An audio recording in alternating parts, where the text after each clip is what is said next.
सुबह के सत्र का अनुवाद कर रहे हैं।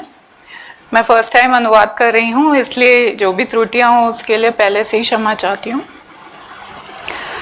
आचार्य ने कहा कि संडे मॉर्निंग है, आज उनका आखिरी दिन है, हम सबका यहाँ पे आखिरी दिन है, तो धम्मा को डिस्कस करने की आखिरी अपॉर्चुनिटी है।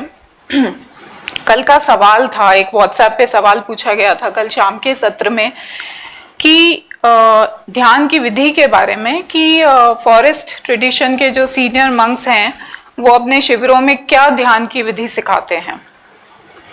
तो आचार्य ने ये दो शब्दों पे हमारा ध्यान केंद्रित किया, एक तो है विधि और दूसरा शिविर, और कहा कि इस मुद्दे को हम अलग अलग प्रकार से अलग टर्म्स के माध्यम से समझेंगे। उन्होंने कहा कि पहले भी कहा गया था कि हम जब ध्यान विधि पे जो हमारा फोकस है, हम बार बार उस विधि पे ध्यान देने की बात करते हैं और रिट्रीट कैसी हो, शिविर का स्वरूप कैसा हो, इस पे ध्यान देने की बात करते हैं। तो उन्होंने कहा कि हम अलग अलग पहलू से इस पूरी बात को समझते हैं। सबसे पहले तो मूल सवाल यही है कि हम साधना करते ही क्यों हैं। ये एक बहुत ही महत्वपूर्ण विषय है जिस पे हमें बार बार ध्यान देना चाहिए, ताकि ये कोई यंत्रवत विधि ना बन जाए हमारे लिए। तो ये ध्यान देना बहुत ही जरूरी है कि हम साधना क्यों करते हैं, और यही पहले उन्होंने समझा है। हमें ये ना मन में विचार आने लगे कि हम अच्छे बुद्धिस्ट बन गए हैं, अच्छे साधक बन गए हैं। तो इस सवाल का सबसे एक बहुत ही साधारण सा उत्तर तो यही है कि हम इसलिए ध्यान करते हैं क्योंकि एक मनुष्य के रूप में चीजों पे ध्यान देना, एहतियात बरतना, सजगता रखना, अपने जीवन के बारे में हो, चाहे वो ये देखने के लिए कि हम कैसे खुशनुमा जीवन बिता सकें, तो ये हमारा मूल रूप से एक स्वभाव ही है मनुष्य के रूप में। हम अपना ध्यान रखते हैं, हम अपने परिवार का, मित्रों का, रिलेटिव्स का, देश का, दूसरे मनुष्यों का, और पूरे प्राणी जगत तक भी हमारा ध्यान कई बार पहुंचता है कि हम सोचते हैं कैसे हम उनकी केयर करें। उन्होंने शब्द यूज किया केयर। और कोई कोई व्यक्ति उसमें से इस पॉइंट पे पहुंचता है कि उस केयर को, उस ध्यान देने की जो हमारी टेंडेंसी है, उसको सिर्फ एक सामान्य जीवन के रूप में ना देखा जाए कि अच्छी सेहत होना, अच्छा वातावरण, कंफर्ट, सुख इत्यादि, और उससे आगे उसको और कैसे बढ़ाया जाए। तो इस विषय पे हम आगे चल के गहराई से देखेंगे। पहली बात हुई ध्यान देने की। दूसरी जो मनुष्य की प्रकृति है, एक उसके अंदर एक टेंडेंसी है, वो है उत्सुकता की और जागरूकता की। हमारे अंदर ये एक रुझान होता है अन्वेषणा करने का, चीजों में दिलचस्पी लेने का, चीजों को अधिक स्पष्टता से समझने का, हमारा जीवन क्या है, एग्जिस्टेंस क्या है इत्यादि। कभी कभी हमें पता ही नहीं होता है कि हमारे साथ चल क्या रहा है, तो मनुष्य छानबीन करना चाहता है, अनुसंधान करना चाहता है, और ये वो वर्षों से, हजारों सालों से करता ही आया है। तो दूसरी बात हुई उत्सुकता की, जिज्ञासा की। तीसरी बात जो है, जो हमें साधना की तरफ लेके जाती है, वो है हमारा भय। हमारी प्रकृति में एक ये भी चीज है, हमें कंसर्न होती है, भय है, चिंता है, जिंदगी के या दुनिया में जो अलग अलग प्रकार के खतरे हैं उनके प्रति ये कंसर्न बनी रहती है। हमें कंसर्न होती है, हमें चोट लग सकती है, हमारा जो अच्छा भाग्य है वो खो सकता है, हमारे जो जीवन में अच्छी चीजें चल रही हैं वो कभी कभी आश्चर्यजनक रूप से और कभी कभी बहुत ही आसानी से अचानक हमसे दूर हो सकती हैं। और देखा जाए तो यही अनित्यता की बात हो रही है कि चीजें कितनी अनित्य हैं। तो ऐसे कई प्रकार के भय होने के वजह से मनुष्य ये चाहता है कि मुझे कैसे सुरक्षा मिल जाए, कैसे मैं इन अलग अलग खतरों से बच पाऊं, और कैसे मुझे अपनी चिंता, व्यग्रता इत्यादि से मुक्ति मिल सके।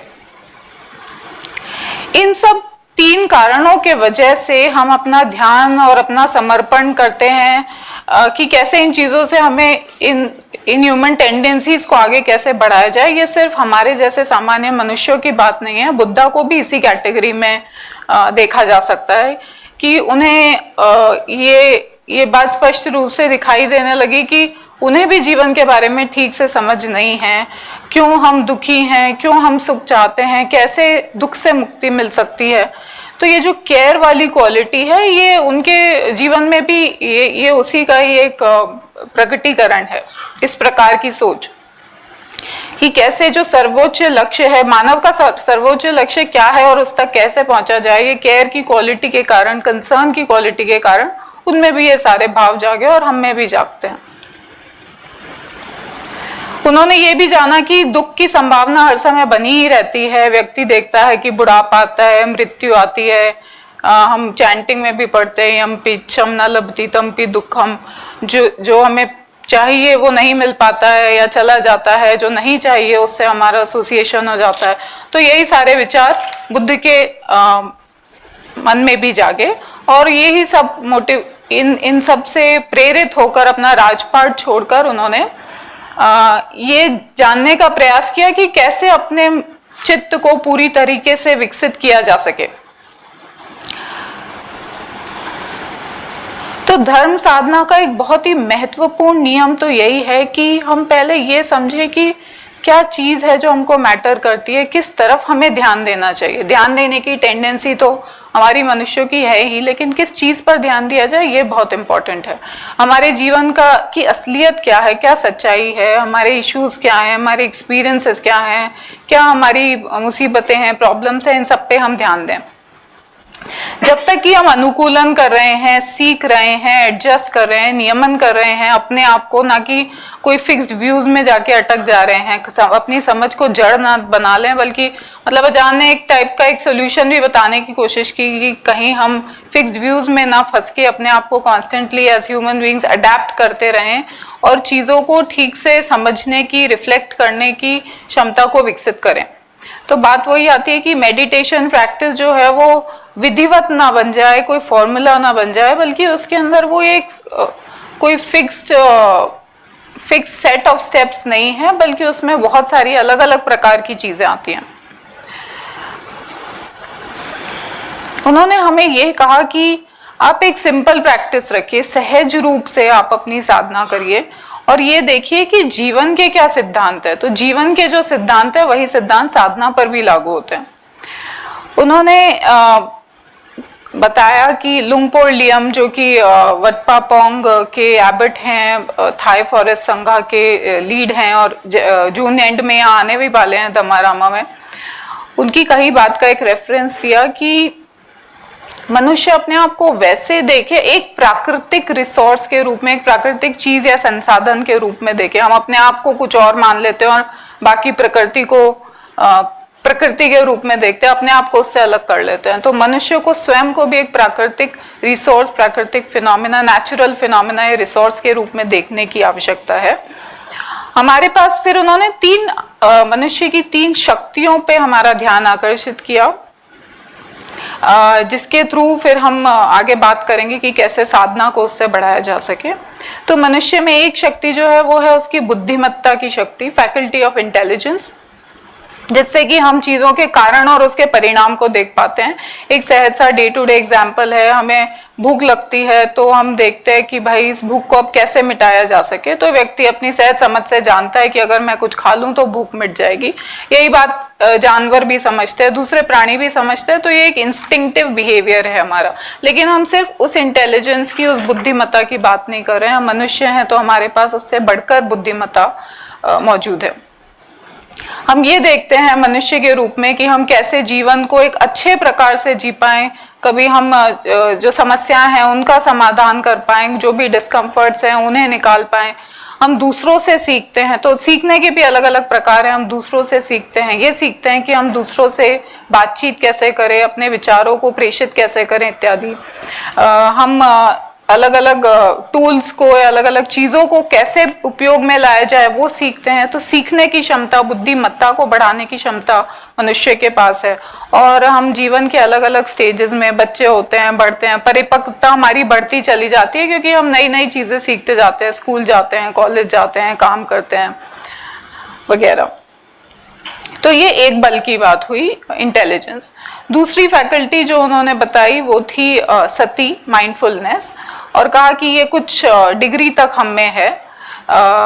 सती का अर्थ हुआ कि अपने आप को जागरूक रखना, अपने ध्यान को किसी एक चीज पे लगा पाना, अटेंटिव होना, प्रेजेंट होना, हमारे साथ जो भी इस समय चल रहा है उस पे ध्यान लगा पाना।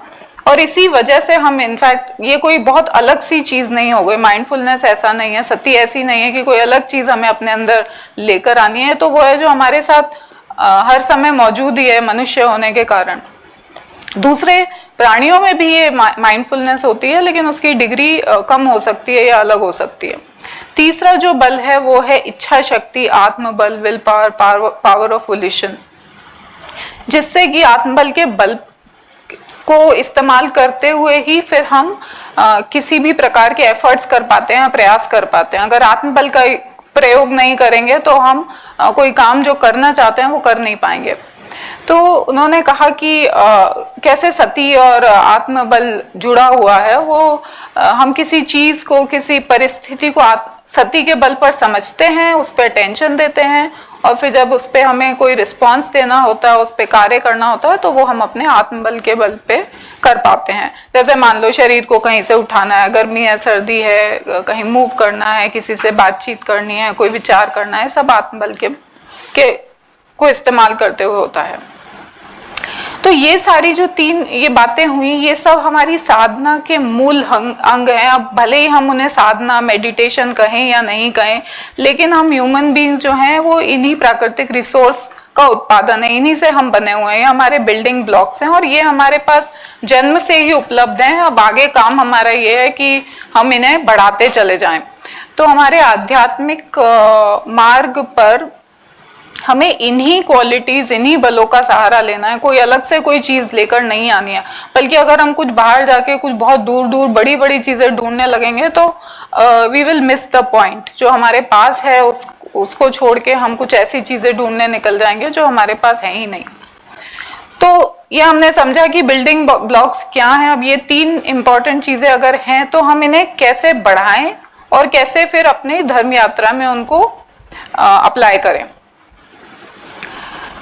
अब तो इसे आप मोटे तौर पे विधि कहना चाहें, विधि कह सकते हैं, लेकिन उन्हें बताया कि ये कुछ अलग अलग स्टेप्स हैं, अलग अलग चीजें हैं। अब जिसके लिए जो वर्क करे वो उसे यूज करे। तो हमें धर्म में, जब धम्मा में डेवलप होना है, तो हमें धम्म में धम्म के अनुसार ही डेवलप होना है। यही हमारा प्रमुख कार्य है। और हमें बार बार ये बात ध्यान में लानी है, वाई डू वी प्रैक्टिस, हम साधना क्यों करते हैं, क्या हमारा पर्पस है। हमें चीजों को देखना है, समझना है।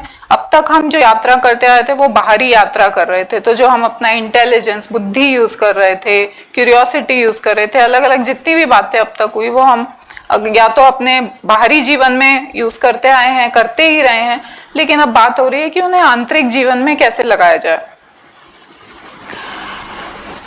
अब इन आंतरिक जीवन की बात आ रही है तो उसमें क्या क्या है, उसमें भावनाएं होती हैं, विचार होते हैं, विचारधाराएं होती हैं, लेकिन हम उससे भी आगे बढ़ रहे हैं। हम कह रहे हैं कि अब हमें चीजों को वैसा जानना है जैसा वो है, साक्षात्कार, डायरेक्ट सीधा साक्षात्कार करना है, डायरेक्ट ऑब्जर्वेशन करना है। तो अब चीजों को हमें अपनी विचारों के थ्रू ना समझ के किसी और प्रकार से समझना है, अपने अनुभव को जैसा है, अनुभव को सीधा अनुभव के स्तर पे समझना है, ना कि अपने पूर्व जो हमारे विचार हैं उसके बारे में, उसके थ्रू। अब तक जो हम बाहरी जीवन से चीजों को समझते आए हैं वो एक ऐसा तरीका है जिससे हम जीवन की हमारी जो समझ है वो स्टिम्युलेशन के बेसिस पे बढ़ी है। यानी कि जब चीजें हमारे साथ होंगी, कोई बाहर से कोई एक्शन होगा तो हम उस पर रिएक्ट करते आएंगे। लेकिन अब हम कह रहे हैं कि हम उस बाहर से अपने आप को एक बार के लिए अलग करके, या उसके बजाय एक अलग देखने का तरीका वो ये है स्थिर होकर चीजों को देखना। तो हम अपने काया और चित्त को देखे जैसा वो है, स्थिर होकर देखे, शांत होकर देखे। जरूरी नहीं कि बाहर से जब कोई टकराहट हो तभी जाके हम चीजों को, एक्सपीरियंसेस को समझ पाए, लेकिन अब हमें बाहर के आलंबन को छोड़ के अंदर के आलंबन को पकड़ना है। और ये कर पाने के लिए, अब ये तो एक नई सी बात हो गई, तो ये कर पाने के लिए हमें अपनी जो जानने की क्षमता है, फैकल्टी ऑफ नोइंग, उसको डेवलप करना है। हमें अपने माइंड को, चित्त को ऐसे ट्रेन करना है ताकि वो इस आंतरिक रूप से जानने को पहले तो समझ ही पाए, और फिर उस समझ और उस देखने की क्षमता को फिर हम बढ़ाते चलें। तो अब हमें माइंड को बाहरी चीजों से संलग्न ना करके, उनमें लगा के, उनमें अटका के ना, वो सब ना करने की बजाय अंदर देखने का प्रयास करना है। अब वो करने के कई तरीके हैं। तो जब वही बात विधि की आ जाती है, लेकिन ये कोई प्रिस्क्राइब फॉर्मूला वो नहीं दे रहे हैं, लेकिन एक साधारण सी बात बता रहे हैं कि सबसे पहले तो अगर आप साधना कर रहे हैं, सो कॉल्ड जैसे भी आप साधना करने चाह रहे हैं, तो उसमें एक इम्पॉर्टेंट बात यही आ जाती है, हम चित्त को अगर देखना चाह रहे हैं तो पहले तो चित्त शांति होना चाहिए, तो बॉडी और माइंड को सेटल किया जाए, स्टेबल बनाया जाए, ताकि फिर जो हमारी ये जो जानने की क्षमता है उसको हम एक साधन के रूप में यूज कर सके। वो क्षमता तो हमारे पास है ही, लेकिन अब हम उसे एक लक्ष्य की ओर हमें उसको डायरेक्शन देना है। यूं तो हम जब हमारी ध्यान देने की जो क्षमता है वो है तो, लेकिन वो बहुत ही एक अधीर स्तर पे चलती है, एक व्याकुलता, एक बेचैनी हमारे अंदर मनुष्य के रूप में बनी ही रहती है। तो अब हमें अपने आप को स्थिर करके फिर चीजों को देखना है, और ये हमारे लिए सहज नहीं हो सकता, ना हो, क्योंकि हमारी आदत कुछ अलग पड़ी हुई है अब तक की। तो उन्होंने कुछ रिकमेंडेशंस दिए, कुछ डायरेक्शन उन्होंने हमें दिए कि आप कोई भी सहज शारीरिक आसन ले लीजिए, कोई भी कन्वीनियंट पोस्चर जिसे कहते हैं, पहले से ही पुराने जमाने से, क्योंकि क्रॉस लेग्ड आलगती पालगती बना के बैठने का एक चला आ रहा है, तो ऐसे लगता है कि जैसे वही एक सर्वश्रेष्ठ या वही एक तरीका है साधना के लिए बैठने का, पर ऐसा नहीं है। आप वैसे बैठ सकते हैं, नहीं तो आपकी जैसे शरीर के लिए उपयुक्त है, आप चेयर पे बैठिए, स्टूल पे बैठिए, कुशन पे बैठिए, बिना कुशन के बैठिए, जो भी आपके लिए एक सहज स्थिति है उसके अंदर आप बैठिए और माइंड और बॉडी को उसके अंदर सेटल करिए। ये करने के बाद, तो ये सेटल होना बहुत आवश्यक है, ये करने के बाद फिर आप बॉडी अवेयरनेस पे जा सकते हैं। अगेन हमें ये ध्यान रखने की जरूरत है कि सिर्फ ये प्रिस्क्रिप्शन नहीं है, सिर्फ रिकमेंडेशन है। तो बॉडी अवेयरनेस, शरीर के प्रति जागरूकता, वो दो प्रकार से हो सकती है। एक अवेयरनेस ऑफ ब्रेथ हो गई, जैसे हम विपश्यना से बहुत से लोग यहाँ पे आए हैं, आनापान सती हमें पता ही है, तो अवेयरनेस ऑफ ब्रेथ, आनापान सती की प्रैक्टिस कर सकते हैं, या बॉडी की प्रैक्टिस कर सकते हैं। तो हम बॉडी की प्रैक्टिस के अंदर या शरीर की जो जागरूकता है उसके अंदर कई प्रकार की चीजें आ सकती है, कि हम बैठे कैसे हैं, हमारा सिटिंग पोस्चर क्या है, वो कैसा हमें महसूस हो रहा है इस समय बैठे हुए, या फिर हम चाहे तो ये कर सकते हैं, चाहे तो हम पार्ट बाय पार्ट बॉडी का निरीक्षण कर सकते हैं, बॉडी स्कैनिंग जिसे कहते हैं। लेकिन ये कोई आवश्यक विधि नहीं है, ये बात बार बार उन्होंने एम्फसाइज करी। अजान ने कहा कि अब जो हमें ध्यान देना है वो आंखों से नहीं, कान इत्यादि से नहीं, लेकिन जो भी हमें हो रहा है उस पे डायरेक्टली एक्सपीरियंस को जानना है। तो ये देखने की बात नहीं हो रही है, जानने की बात हो रही है। हमें सोचना नहीं है अपने एक्सपीरियंसेस के बारे में, अपने जो पूर्व विचार हैं इत्यादि वो उस पे नहीं लाद देने हैं। जैसा एक्सपीरियंस हो रहा है, जो अनुभव हो रहा है, जिस समय वो हो रहा है उस समय उसको जानना है।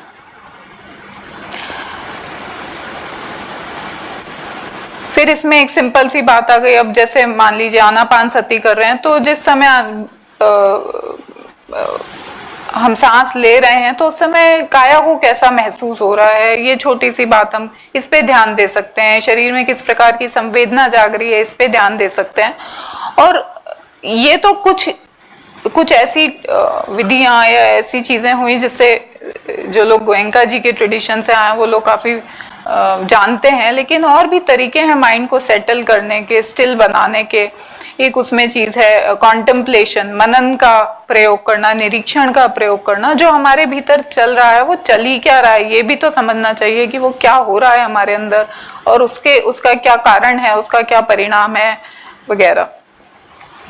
एक एग्जाम्पल दिया, फॉरेस्ट ट्रेडिशन में काफी इस्तेमाल किया जाता है शब्द बुद्धो को बोलना, लेकिन ये कोई मंत्र नहीं बना लेना है उसको। ये इसलिए है ताकि हम अपने जो विचार, अगर मान लीजिए बहुत थॉट चल रहे हैं माइंड में, तो उसे सेटल करने के लिए एक कॉन्सेप्ट बुद्धों का इस्तेमाल किया जाता है, लेकिन उसमें आपको कोई परसेप्शन अपना अलग से नहीं जोड़ देना है। ये सिर्फ इसलिए है कि हम अपने ध्यान को स्थिर कर सकें और फिर इस पे रिफ्लेक्शन या मीमांसा कर सकें।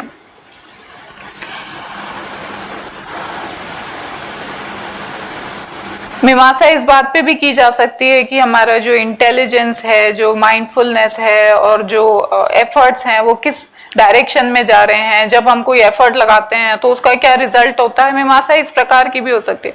तो अगेन फिर से हम यही बात दोहराते हैं कि कुछ अलग से हम ऐसा नहीं करने जा रहे हैं जिसकी हमें पहले से समझ नहीं है, लेकिन जो हम पहले से एज ह्यूमन बीइंग्स जानते हैं, उन्हीं चीजों को अब हमें धर्म के क्षेत्र में अप्लाई करना है। अब ये सब करेंगे तो बाधाएं भी आती हैं, ये सब हम जानते ही हैं। तो जब बाधा आती है तो फिर हम बुद्धि का इस्तेमाल करके, इंटेलिजेंस का इस्तेमाल करके उस बाधा के प्रति जागरूक होते हैं, जानते हैं कि भाई हम क्या करने निकले थे और ये क्या हो रहा है। तो आपको किसी से पूछने की भी आवश्यकता नहीं पड़ेगी, आप खुद अपनी समझ से ये जान पाएंगे कि कैसे आपकी साधना में आती हुई बाधाओं को आप दूर कर सकते हैं, और बल्कि ये जो आपकी एबिलिटी है अपनी बाधाओं को स्वयं दूर करने की, वो बढ़ती भी जाएगी। जैसे जैसे हमारी सांस सेटल हो जाती है, जब हम साधना कर रहे हैं, तो हम ये भी देख पाएंगे कि किस प्रकार का हमें एफर्ट करना चाहिए। ऐसा हो सकता है कि इतना एफर्ट करने लगे, इतना उसमें अपना जोर जबरदस्ती लगाने लगे कि कभी कभी उसकी वजह से बॉडी टेंस हो सकती है, माइंड टेंस हो सकता है। तो वापस हमें अपनी बुद्धि का इस्तेमाल करना है, जागरूकता का इस्तेमाल करना है कि टेंस हो रहा है तो उसको आप रिलैक्स कर लीजिए, थोड़ा एडजस्ट करिए, अडेप्ट करिए। तो इसका सार यही हुआ कि साधना यंत्रवत नहीं होनी चाहिए, बल्कि हमें हर समय अपनी ह्यूमन पावर्स को यूज करते हुए उसको चेंज करते, अडेप्ट करते रहना होगा, और हमारी जो विश्लेषण करने की क्षमता है वो यहाँ पे बहुत काम आएगी।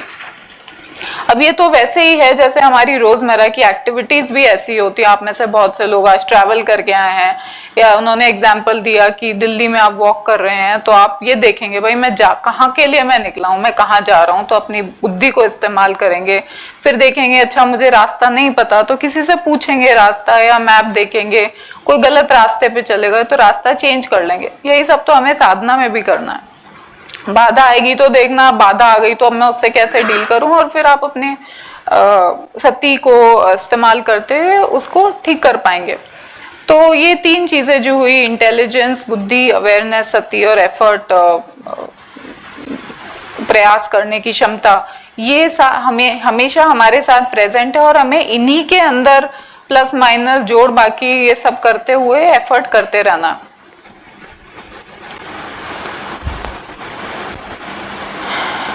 कल की एक बात हुई थी जो नकुल पिता नकुल माता का जो सुत्त के बारे में उन्होंने बताया था कि एफ्लिक्शंस की बात हुई थी, दुख पीड़ा शरीर के स्तर पे जाती है, चित्त के स्तर पे जाती है। तो अब उन्होंने कहा कि अब तक हम देखते थे कि एफ्लिक्शंस, दुख, मेरे दुख का कारण बाहर है, लेकिन हम सारी बात अब अंदर की यात्रा की कर रहे हैं। तो हमें देखना है कि एफ्लिक्शन का कारण, दुख का कारण भी मेरे अंदर ही है, और कोई दुख जाग रहा है तो मेरे अंदर क्या जाग रहा है, कोई अच्छा विचार जाग रहा है, बुरा विचार जाग रहा है। इस सारी समझ के लिए हमें किसी टेक्निक, किसी विधि की जरूरत नहीं है, बल्कि यही देखना है कि कैसे हम अपने माइंड को, अपने चित्त को स्पष्ट बनाए रख सकें और उसको स्थिरता में बनाए रख सके। स्पष्टता और स्थिरता, ये दो बहुत ही ऐसी चीजें हैं जिसके प्रति हमें स्ट्राइव करते रहना है। बुद्धा ने भी यही किया था। और फिर हमें रिफ्लेक्ट करना है, चिंतन करना है, मीमांसा करना है कि ये करने के, स्पष्टता लाने के, स्थिरता लाने के कई अलग अलग तरीके हो सकते हैं।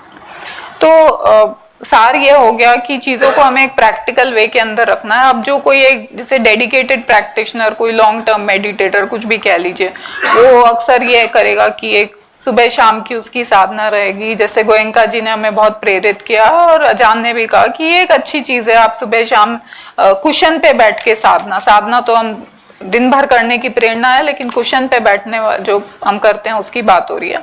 तो ये भी हमारे लिए कोई जिम्मेदारी, कोई ड्यूटी, यंत्रवत ना बन जाए, ये हमें ध्यान रखना है। गोयंका जी भी ये बात हमें कहते ही हैं।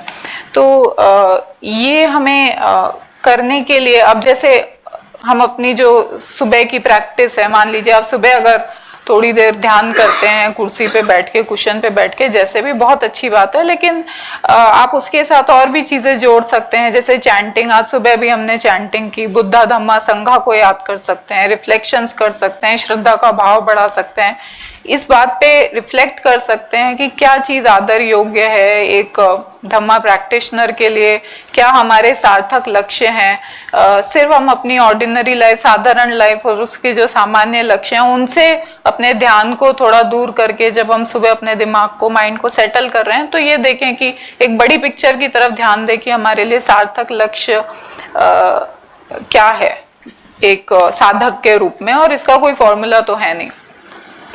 अब उन्होंने कहा, कई लोग अलग अलग टूल्स का इस्तेमाल कर सकते हैं। जो व्यक्ति चैंटिंग का इस्तेमाल करता है तो चैंटिंग बुक जो है, जैसे सभी के पास इस समय उनके साथ रखी हुई भी है, इसमें ही बहुत सारे रिफ्लेक्शंस है, मटेरियल है, तो आप वो चूज कर लीजिए। मान लीजिए किसी एक दिन आपने ये डिसाइड किया कि भाई आज मैं किस चीज पे काम करूं, दिन भर अपने साथ कौन से एक धम्मा की चीज को, रिफ्लेक्शन को रखूं और उस पर दिन भर काम करता रहूं, तो वो आप कोई भी एक चीज उठा सकते हैं, चैंटिंग बुक में से ले सकते हैं, या आप ऑल्टरनेट डेज अलग अलग चीजें उठा सकते हैं, या आपकी खुद की इच्छा के ऊपर है, इसका कोई स्पेसिफिक गाइडेंस नहीं है।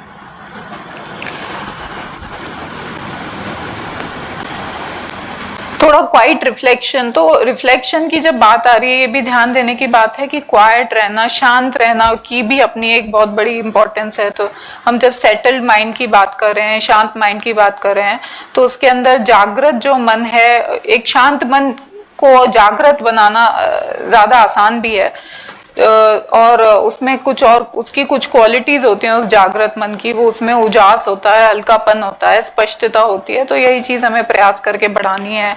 आप और आपके प्रयासों में जोड़ने के लिए चीजें आप बुद्ध धम्म संघ को रिस्पेक्ट पे कर सकते हैं। और फिर ये सब करने के बाद अगर आप अपने जीवन में उतरेंगे, जीवनचर्या में उतरेंगे, तो शायद सुबह की क्यों ये साधना आपके दिन भर आपके साथ रहेगी, और वही प्रयास भी करना है।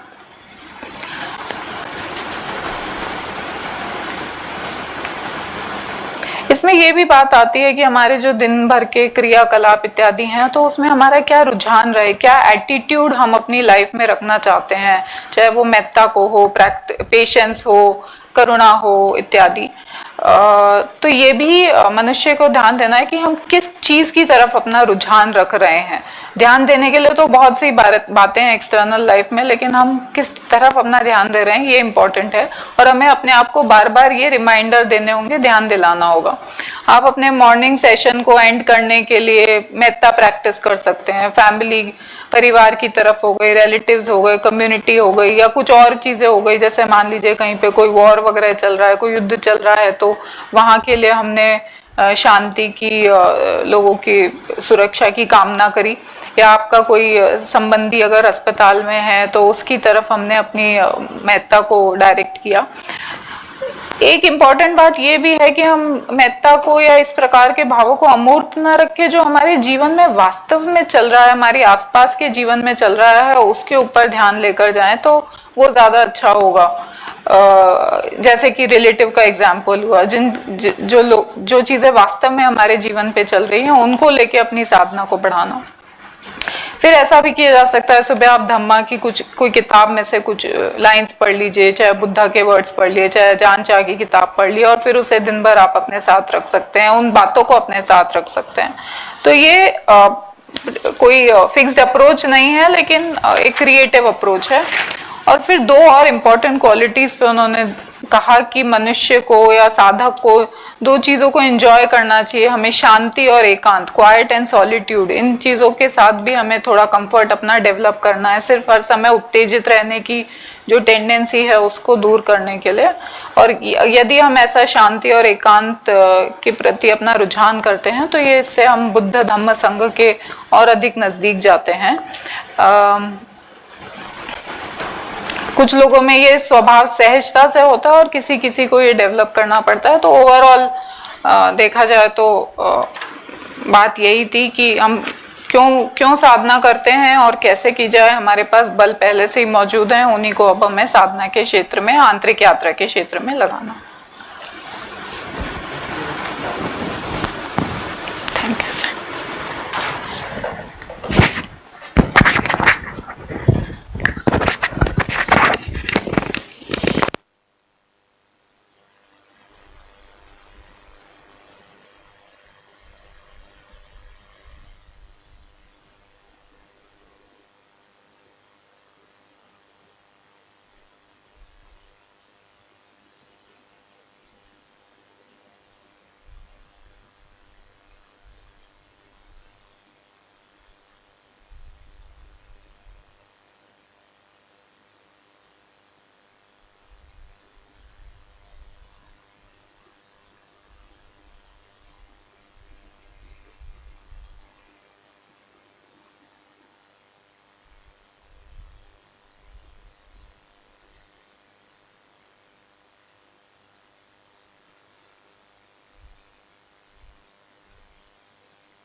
Shall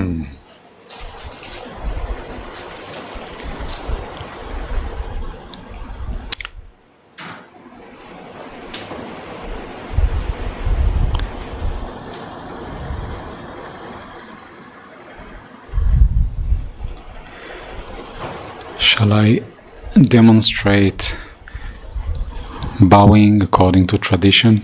Is there interest? Okay, so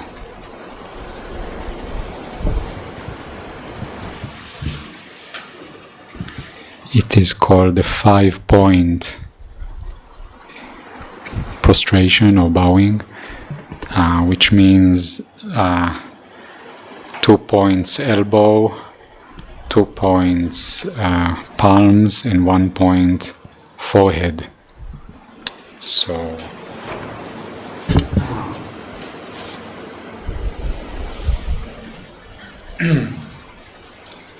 we bring the palms here, then we can do body, speech and mind, or just heart and head, and then we go down. And one thing that makes a difference is to keep the back straight, so not like this, but like this, keep the back straight. And so the elbows are at the side of the knees, and the palms at the side of the head, and then the forehead on the ground. So usually one thing is, instead of like this, to keep the back straight. Another one is the tendency to put the hands here, which is more of a Muslim practice, but somehow we keep it there. Yeah. So this in here. So the forehead is here. Then when we come up, also try to keep the back more straight and bring the hands back here. Yeah.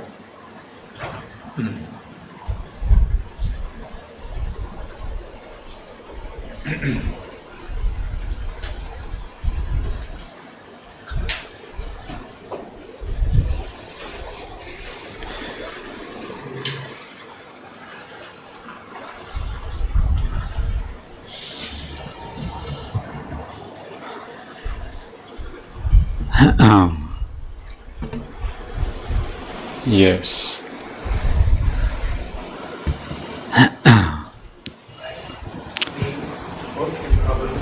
Right. Sometimes it's a bit of a flexibility to actually keep the.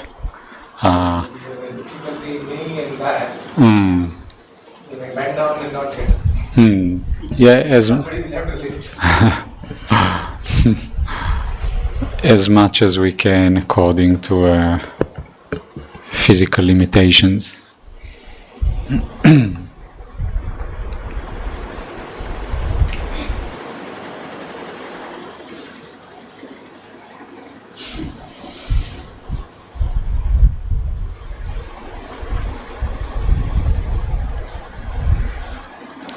So in the morning session, I was talking about some aspects of practice in general and meditation in particular, and I guess we could continue according to any further questions, if there are, or related topics that you would like to raise.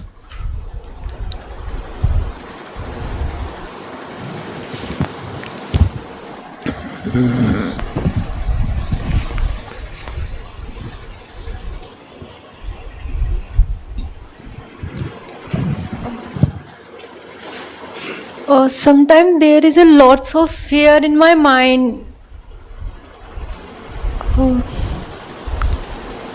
Fear.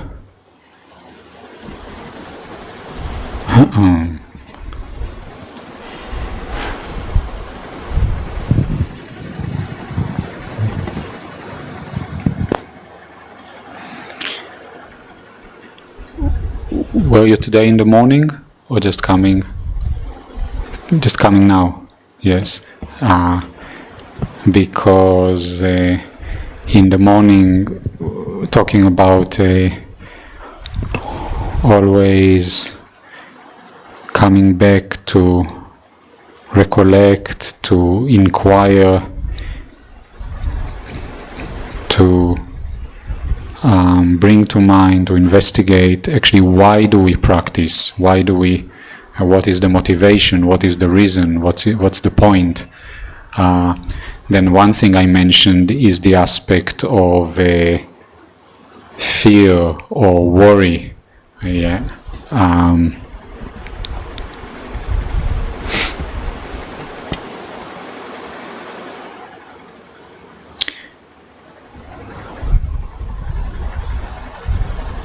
So fear is a big subject, but if we approach it from the point of that there is actually, there can be some good reasons for concern, worry and fear in life, and there can be also certain kind of worries and fears that are unreasonable, yeah, just based on imagination, on proliferation, on not on reality, and also not in a way that can be actually quite just more of a pure obstacle. But if we consider,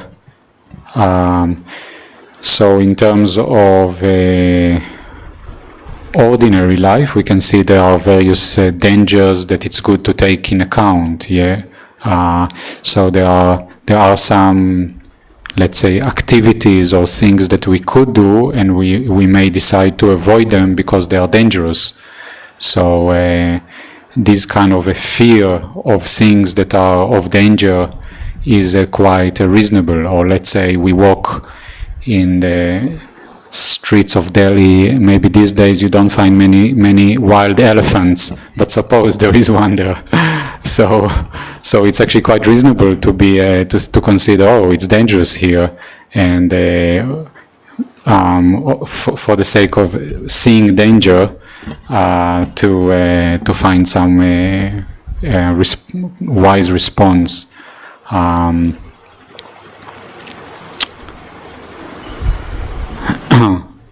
So in some ways it is, or we can call it a natural kind of a phenomena in the human's mind, in human's heart, and fear as a response to real dangers is like making us alert and responding in an appropriate way.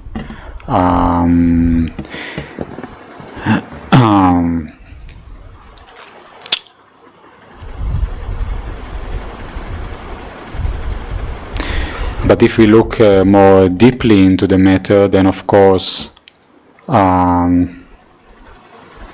or we can say also, fear is a part of living in the world with desire, with attachment, with ignorance. Because as long as we have attachment to certain things, there's some worry, some concern that we may lose them, or they may change not according to our wishes. As long as we have desires and wishes, then there's some worry or anxiety that we will not be able to fulfill the desire. Yeah, it will not work the way we want it. As long as we have attachment to this body, then we can have fears and anxieties regarding our health, all kinds of issues regarding this body. As long as there is desire and attachment towards certain people, then one of the outcomes is worry, anxiety, and fear that what will happen to them. So this is a simple truth of phenomena of life.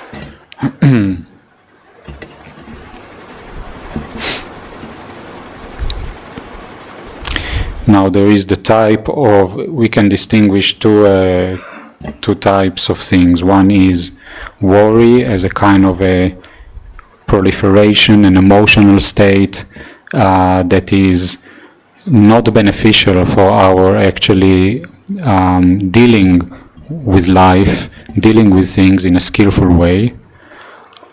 And one can elaborate it, but let's put it in that way, compared to another type, which we can call concern, which means considering some, whether it's the aspect of ourselves or some people around us or the environment around us, out of good intentions, goodwill, and let's say some good understanding, we want to take care of ourselves and others. So we have concern. We're not just kind of careless. And that kind of concern will be the motivation for us to do whatever we can do for the benefit of the matter. Yeah, as can be example of taking care of our own health, taking care of our children, our parents, our friends, whatever, some kind of a job that we do, we care to do it well, because we the point there is to give some service or to produce something useful, yeah, for the society or in some way or another. So we have this concern for things, for our own actions, for other people around us, and that can be a quality that actually is motivating us to live more skillfully, to develop ourselves, to develop more wisdom, intelligence, more skills of different kinds, and some abilities, so we can care for ourselves and care for others. And when such concern gets out of balance, it can work both in terms of thinking and proliferation, and usually associated with emotional states. Then we begin to kind of get out of balance, and then we can experience more kind of states of mind that are actually not conducive, neither for well-being. It feels like agitated, and we're not well at that time. And also in terms of response of actions, actually we're not very clear and not very balanced in order to act skillfully. So even in the most, like kind of the example of the wild elephant, if emotionally we're able at that moment, maybe we have some fear, or we recognize the danger, but we'll not get kind of freaked out. We just can think, okay, what will be the right way to deal with it, so we can still think clearly somehow and operate skillfully, and then deal with the issue. But the more we have, let's say, we are not trained, then usually our thinking mind and our emotions are not quite under our own mastery, but they have their own kind of a world of impulse and habits, and then we can both not be able to respond well to various issues, and also we can actually develop more and more habits of worry, anxiety, and fear that come up, and for some people it's actually quite a major issue in life.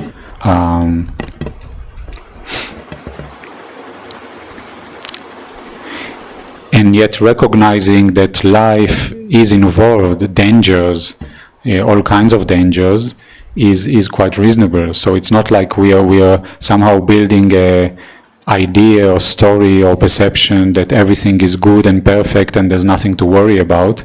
Sometimes they call it positive thinking, or I don't know, different names.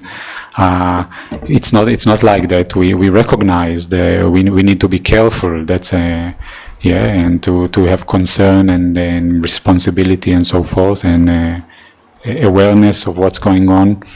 But to deal with it, the best way is not to build up like anxiety around things or excessive kind of a fear that is not based on reality.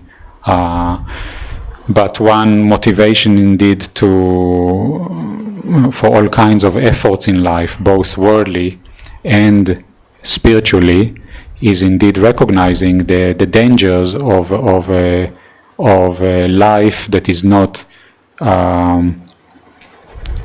based on a human being that is skillful, developed, that the one who is acquiring both skillful actions, what we call merit, and also mental strength, mental health, wisdom, and so forth. So that will be one way of looking at things that actually is motivating us not to be lazy, procrastinating, and so forth.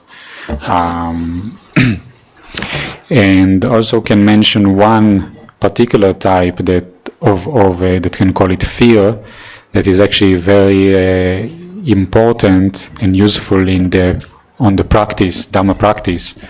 And the Buddha calls it seeing danger in the slightest fault. Yeah. So the more we see the importance of living our life for the sake of benefit, for the sake of Dhamma, for the sake of goodness, for the sake of growing on the path, the more we have a sense of we seeing the danger in faults, in kind of losing our mindfulness, losing ourselves, and doing things that are unskillful, unwise.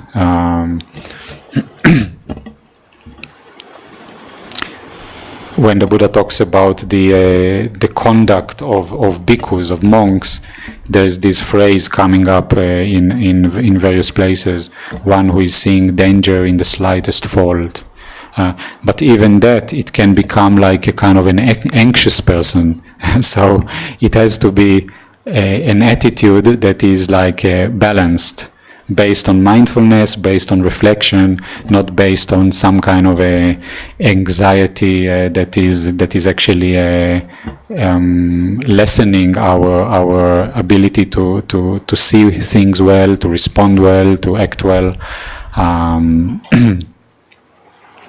And it's quite close to another quality that is the Buddha is teaching, which is two qualities, hiri and ottappa. So one of them is called fear of consequences of actions, or fear of what is wrong.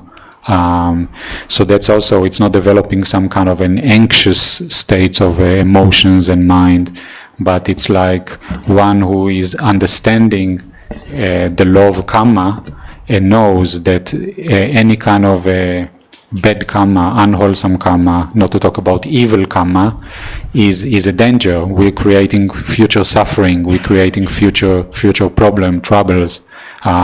So this kind of quality, when we remember it, we have it within ourselves, it makes us more alert, more careful, more responsible for what we're doing.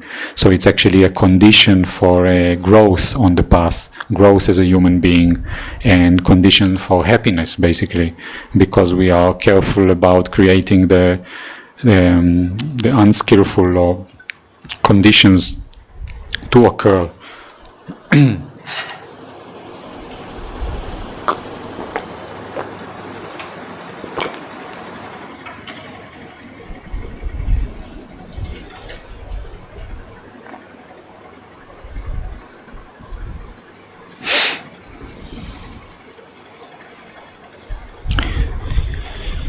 And another important point is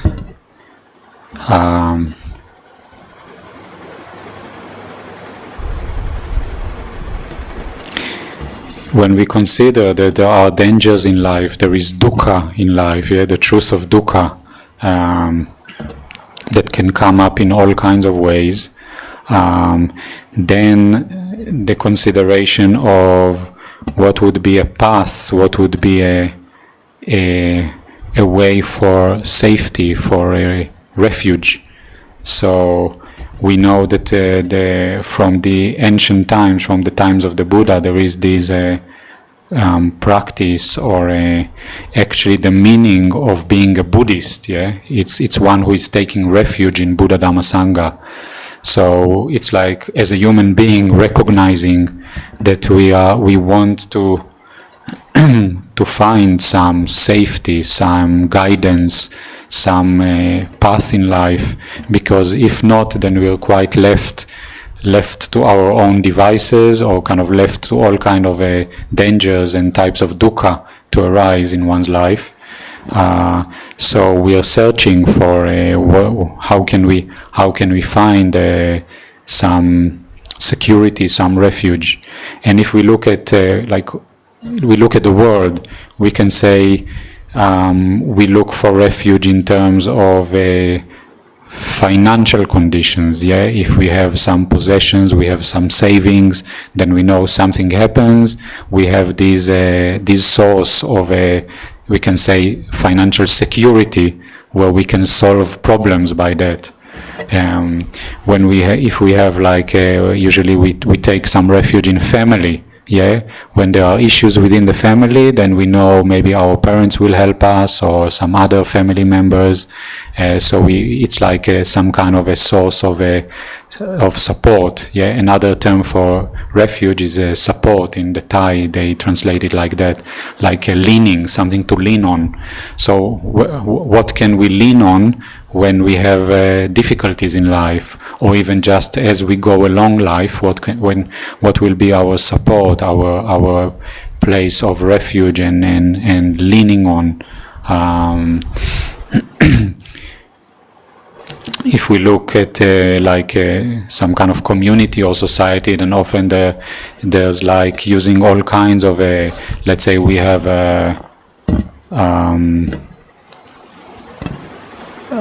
system of law in order to, it's a kind of also support for the security, for reducing troubles and problems and issues, or solving problems when they arise. We have things like police, like army. They supposed also to protect us, to be a support for our safety and security. Hopefully they do that and not other things. So in human life we have many of these kind of supports, because we recognize that many troubles can arise, many issues can arise. It's not a kind of just easy, they call it a garden of roses or something. We're not living like that.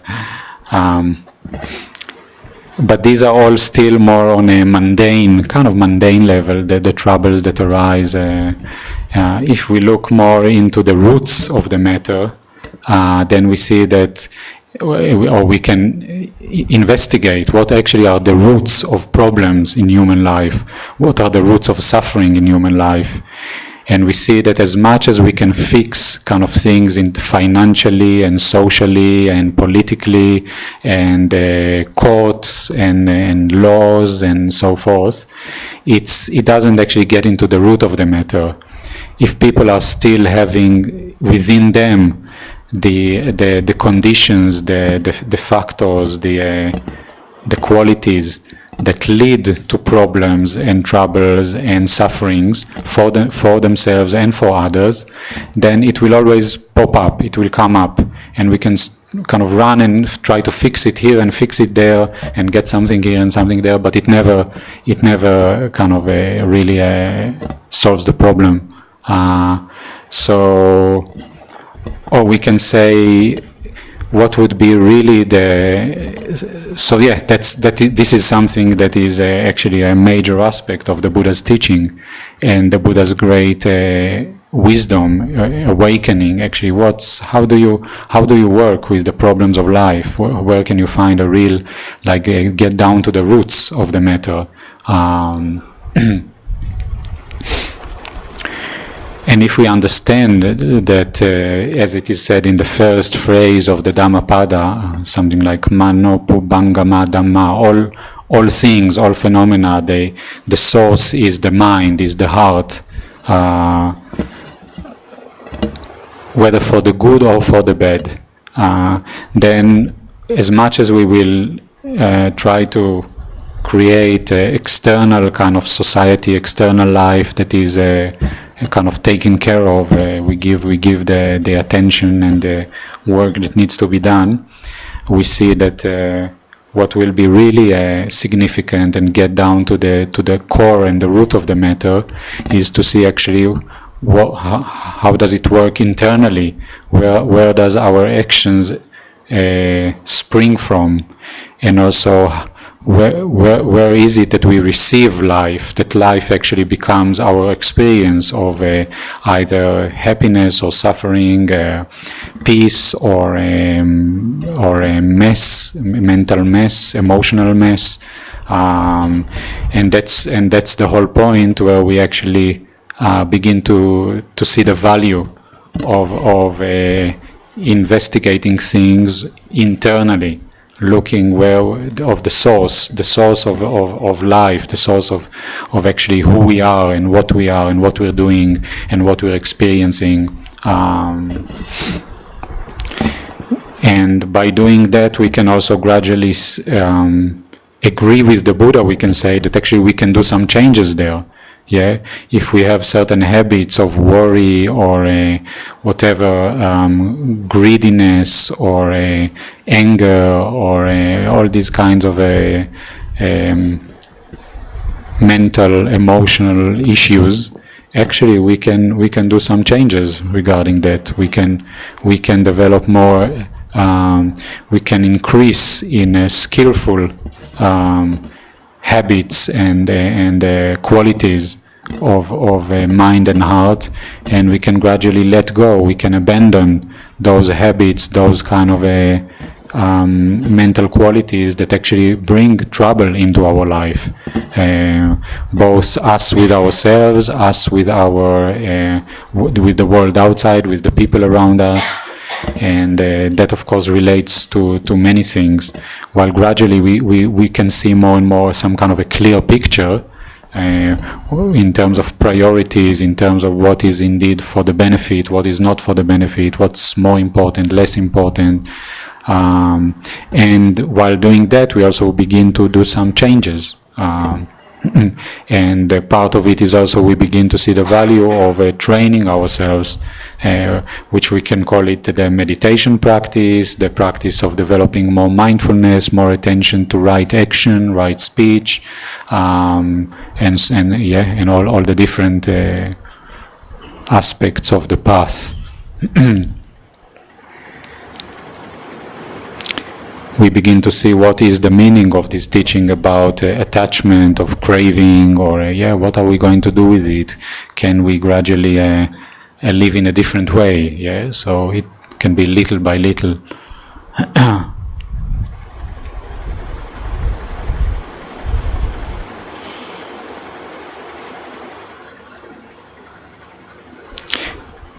And if we say that the Buddha, Dhamma, Sangha are a true refuge, that's of course like a big statement to begin to take and to look at and to take, hopefully also as a test the practice, the path, and as much as we will still be concerned also for external kind of supports which are a part of life, we will see more and more that the true refuge and support for one's well-being is the Buddha as an example, as a model, as a teacher, and the Dhamma as the map and the advice and the teachings and the principles there, and the Sangha as the aspect of us actually applying and practicing by the inspiration and by the example of all the other practitioners, disciples, either in the past or in the present. And we would like to be ones that truly take refuge, not just as a nice idea, but as something that we actually live by.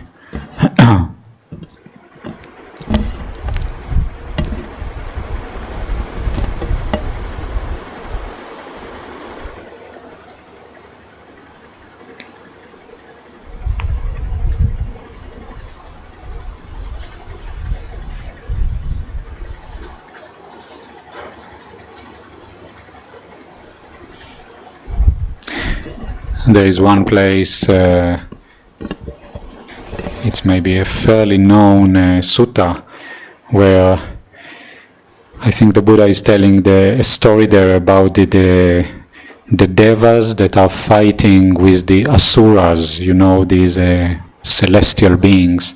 They also have issues. They don't live just solely happy. So they have these kind of battles between them, and then the story is that in the group, the army of the devas, their head, I forgot the name, whether it's Saka or some other leaders. Whenever somebody is in battle and feeling fear, then the method is somehow holding the flag, and so then they'll see it, they will recall their virtuous leader and powerful leader, and then they'll get confidence again. So this is the way they deal with their kind of fear or losing heart in battle. Then the Buddha says, for a bhikkhu who is living in the forest or in some fearful place, and fear and dread arise, so what to do? Then the Buddha recommends, gives like a treatment, a skillful mean to recollect the virtues of the Buddha, the Dhamma, and the Sangha. And the Buddha says, by recollecting the virtues or the qualities, the power of the Buddha, Dhamma, Sangha, then the bhikkhu can gain again confidence and a sense of strength of heart.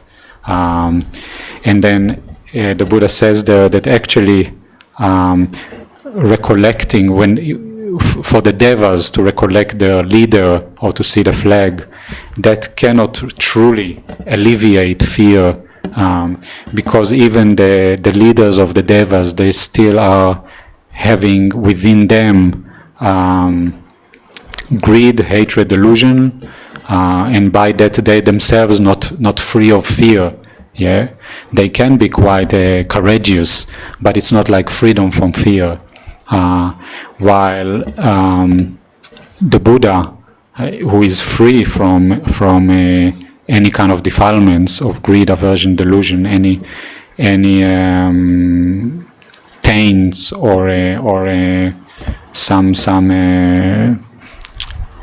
mental afflictions, the Buddha is completely free of fear and dread. So recollecting the Buddha also is the most powerful recollection.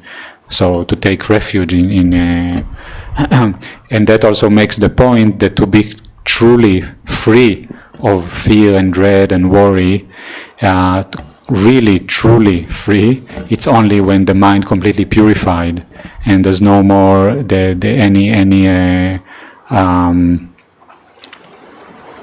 nothing there is left to be fearful about, worried about.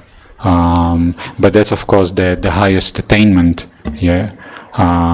So we can kind of by taking on these paths and by having confidence in those that are truly worthy of trust and confidence and respect, we can little by little find our own path to freedom from fear and worry, anxiety, that is based on a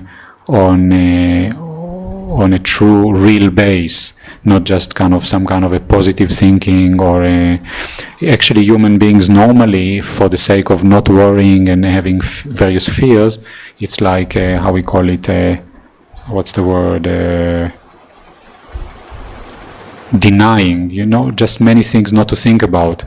So if we don't think about death, we're not afraid of death, but it's not that we are really free of that, we just don't think about it, we don't want to have any and many other kind of examples. So in our practice, in one way we begin to open more and more the truth in terms of reality. We're not hiding things, we're not covering things, we're not denying reality, but we do it together with building up both understanding and a trust that comes more from the heart in that which can lead us to a true sense of security. And so we take refuge in our virtue. As we keep the precepts, we keep a good virtue, and that's already give a base of more security in the world. Because when we're not harming others, then less harm will come back to us. And then on top of that, many other kind of wholesome actions and good practices that can lead us gradually to the type of confidence, the type of freedom from dukkha and freedom from fear of dukkha, and yeah.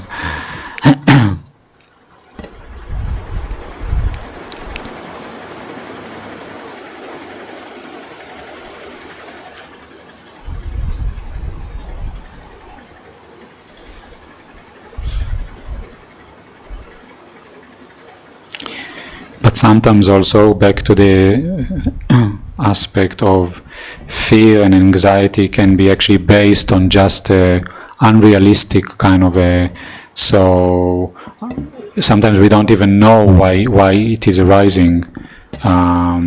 So the ways of dealing with, particularly with what we experience, we need to investigate what's going on there, and then apply kind of the right practice or the right way of reflection.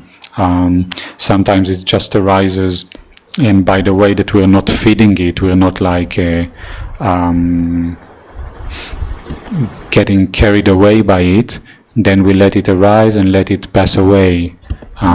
Sometimes indeed by recollecting the skillful life that we live, whatever good actions that we do, and whatever good principles and good or worthy objects of trust and veneration we have, then we have a sense, it increases our sense of well-being and confidence. But ultimately we have to understand that true kind of a confidence and strength is something that we build up little by little, not just some kind of a psychological trick, yeah, to feel good and to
There was, recently I heard somebody, she is something like a professor who is expert regarding sleep, you know, like I don't know how they call it, but that's the expertise.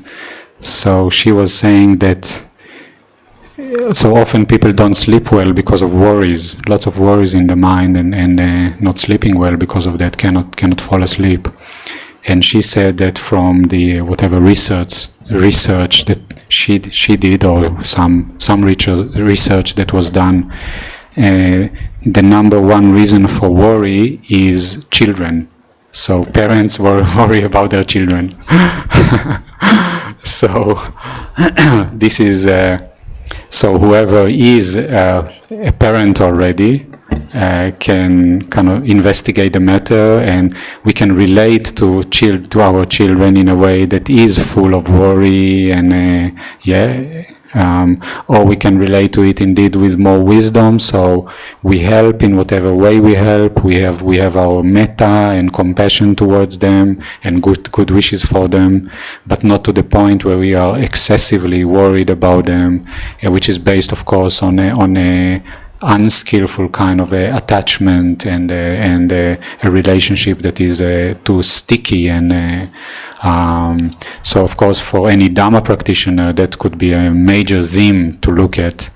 As for those that are considering bringing children into the world, then think about it before. Yeah, it may increase one's worries quite a bit, and yeah, just to be prepared to consider.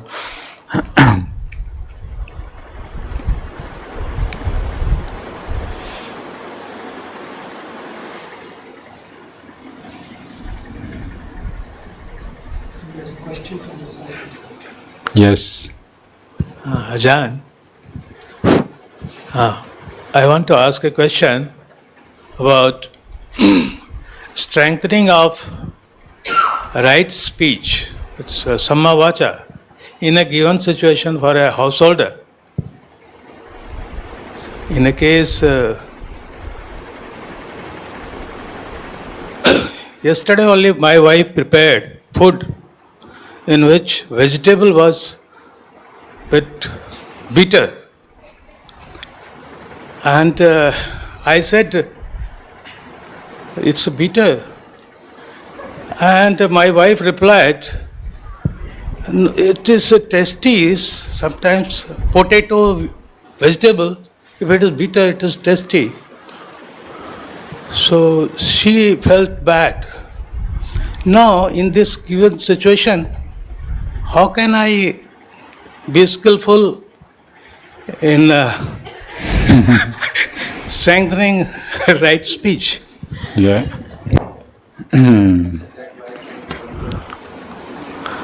Hopefully these will be the troubles in human life that far.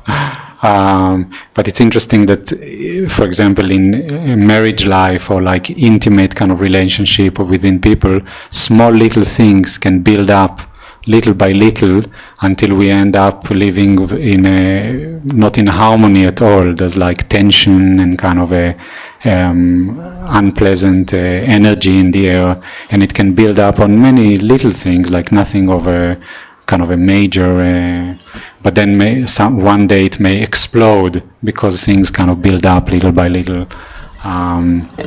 So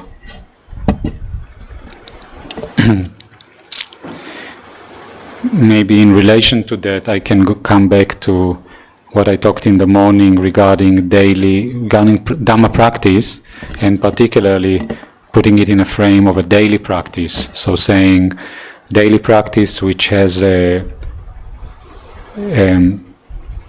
special time that we do in the morning, we give in the morning, and then another period in the evening. So actually one very important teaching that may not be mentioned as it should be more frequently, that the Buddha gives, and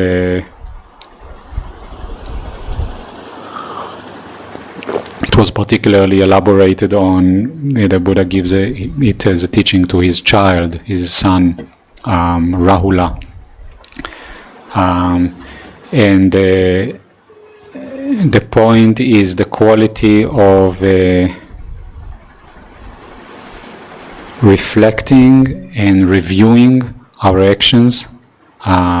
So the Buddha there is explaining how we should be practicing in a way that we reflect before we are acting. Yeah, we have this ability to be mindful and reflective enough, so our actions are based on reflection. And then while we are doing whether bodily actions or speech action, then we all things going on here, and then later on, after we've been acting, also we are reflecting back to the actions that we were doing.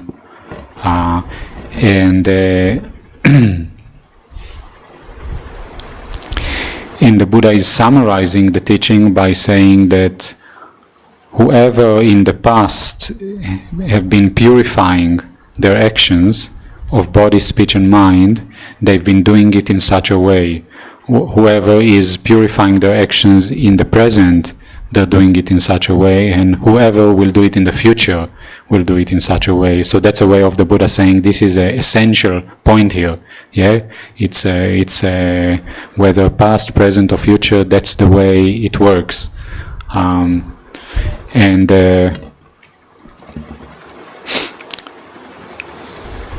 So bring it back to a daily practice. So we want to gradually, by strengthening our faculty of mindfulness, so we are present and aware and attentive to what we're doing, what's going on with our body actions, speech action and mental actions, our ways of thinking and so forth. And we want to strengthen this wise reflection, the quality of intelligence that is actually reflecting on what we're doing. So not like intelligently thinking about, who is what will be the solution for the political issues in such and such country, or, many things we can think about. But here it's this reflection on actually what we are doing, which is really what within our responsibility and sphere of how we affect the world, affect our own life and the life of others, and so we want to strengthen this quality that will be with us, that it will be with us throughout the day, and actually that's how Dhamma practice is getting the momentum. Where we're really present, we're really responsible, we're really reflective regarding whatever we are doing, whatever we are engaging with. And then if our morning practice, where we're not yet engaged, before we're beginning to engage with activities and duties and people, we take the time both to practice some mind, we can call it cleansing, so getting the mind more clear, more bright, more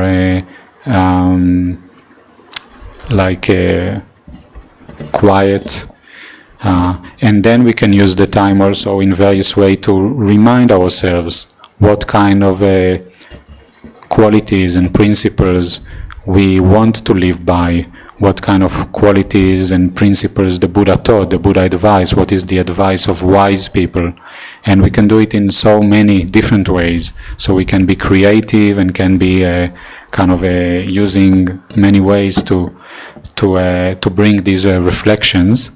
And we can take also particular themes, such as right speech. So we know already how we are, what kind of activities relating communication and speech we have in life, and we can set up time before we're getting into the battlefield, the arena, and remind ourselves what are the areas where we are maybe weak, where we want to be more attentive, more skillful,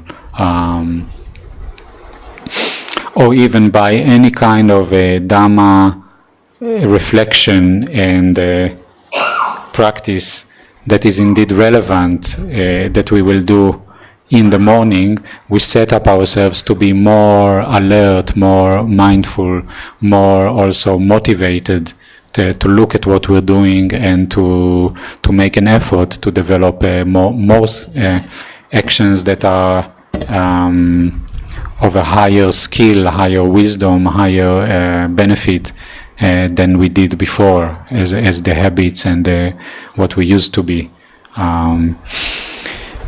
And then when we have an evening practice at the end of the day or about the end of the day, then a part of it can be also like just a kind of a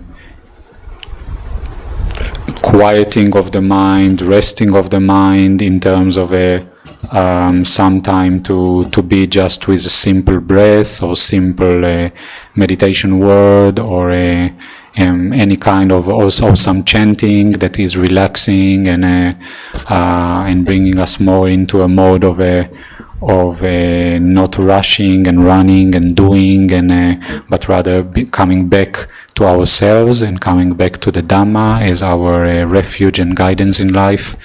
And then we can actually regularly give some time for reviewing. So what was happening today, actually? Yeah, just like reviewing some of the what has been happening today.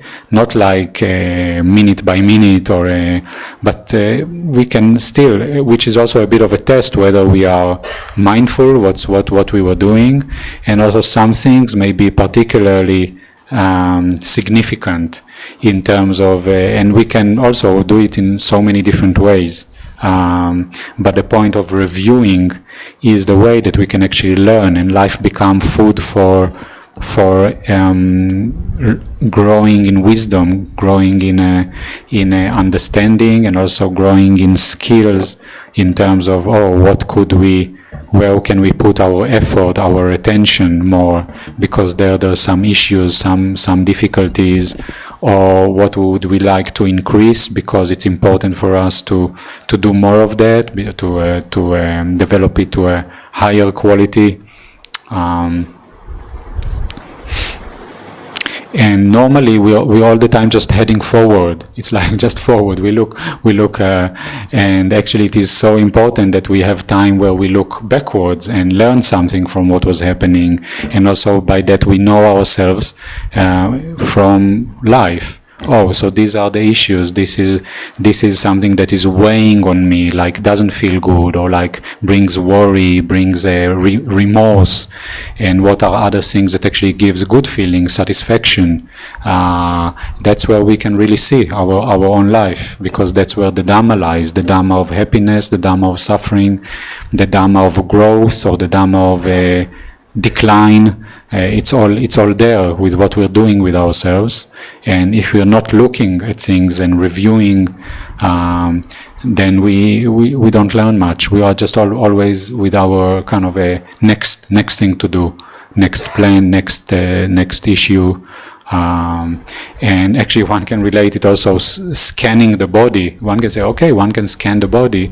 That's one thing to do, but actually scanning one's life, this is where the real Dhamma lies, and then seeing how things arise from when we have certain ways of thinking, certain ways of relating to people, to issues. When we have from these roots, then we act in certain ways. We react in certain ways, and we can really investigate it. And then when we learn from the past, from what is happening to us, then we can be more clear about what would be how do we want to practice, and what can we do with particular issues that are in our life. Sometimes it's a way of exercising our own wisdom and intelligence. Sometimes also it comes up as something that we would like to consult with somebody, maybe a Dhamma friend or a teacher or anyone that we think can be of help. And that's also how the teachings that we hear or read, they pop up as something that relates to real life, yeah, not just nice ideas.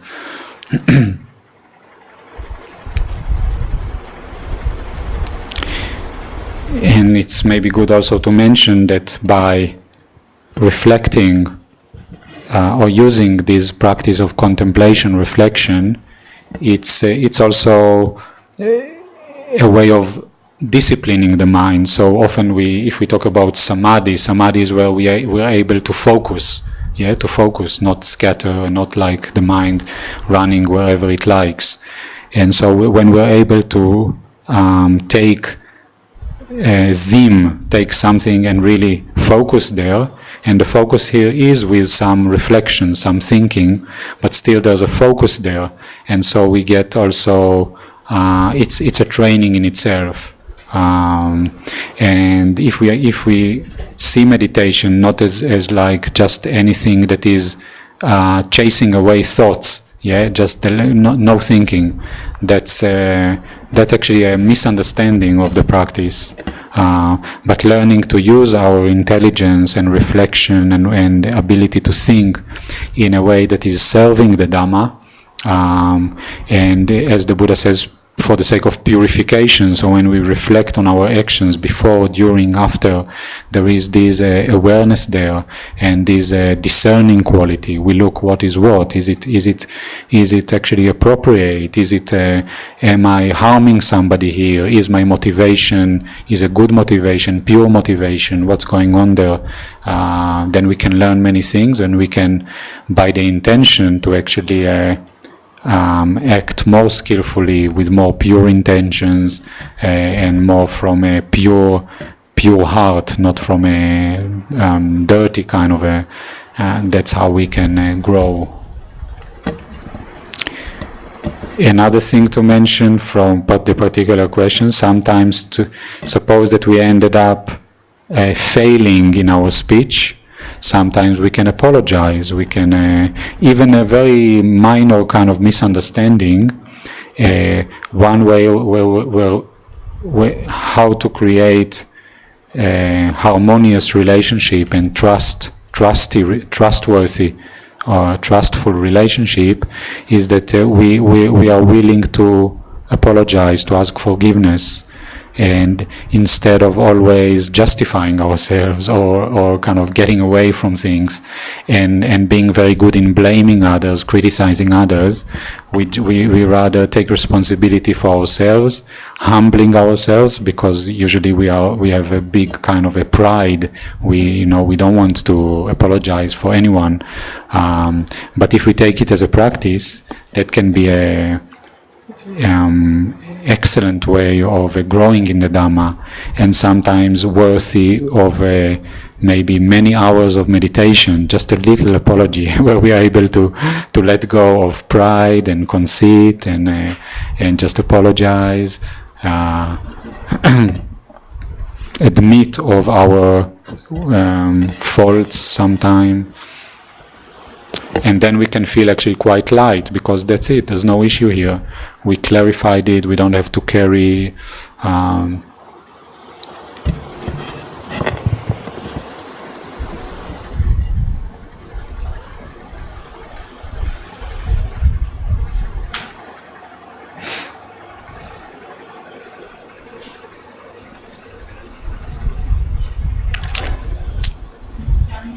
the question.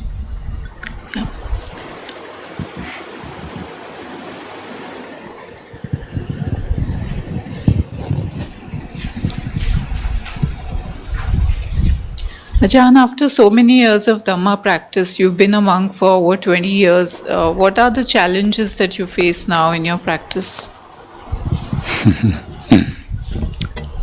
Asking a personal question?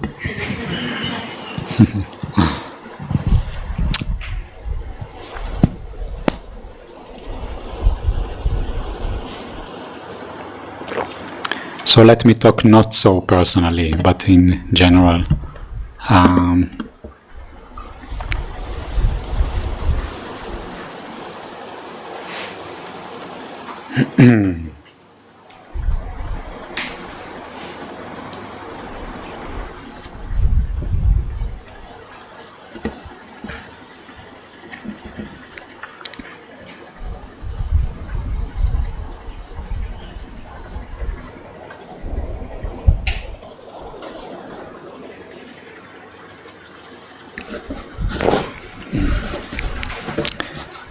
So indeed, one aspect of it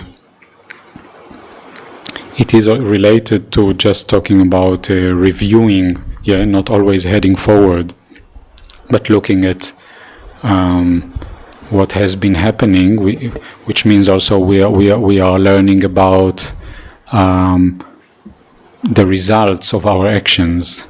So if we look at Dhamma practice, so suppose we dedicate ourselves to practicing whether the sila, the dana, the meditation, all kinds of things that we do as our Dhamma practice and as our dedication to Dhamma, which also may mean like the way we eat, the way we sleep, the way we do anything.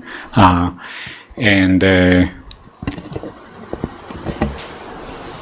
part of our practice should be looking at what are the consequences of what we're doing. So if we just keep on meditating and we never actually look, what comes out? We've been meditating for 1 hour. How does it feel at the end of the 1 hour? Was there anything happening there, or was it just a sleepy hour and then we continue for the next thing?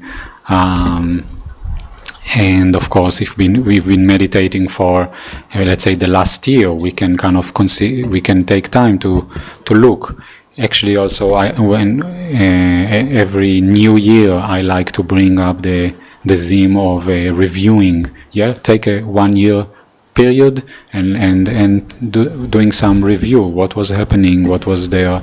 Anything was developed there? What were the kind of dramas or issues coming up for the good, for the bad, for the benefit, for whatever? Really learning from and seeing what are the consequences of the efforts and things that we do in life, our actions. So.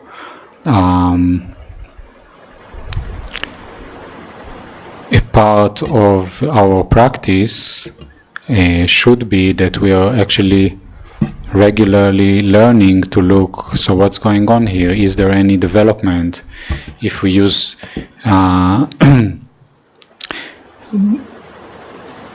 so by giving more attention to know actually this person, what kind of moods are there, what kind of desires, what kinds of habits of thinking and wanting and liking and disliking, many kinds of things, just to see the reality there.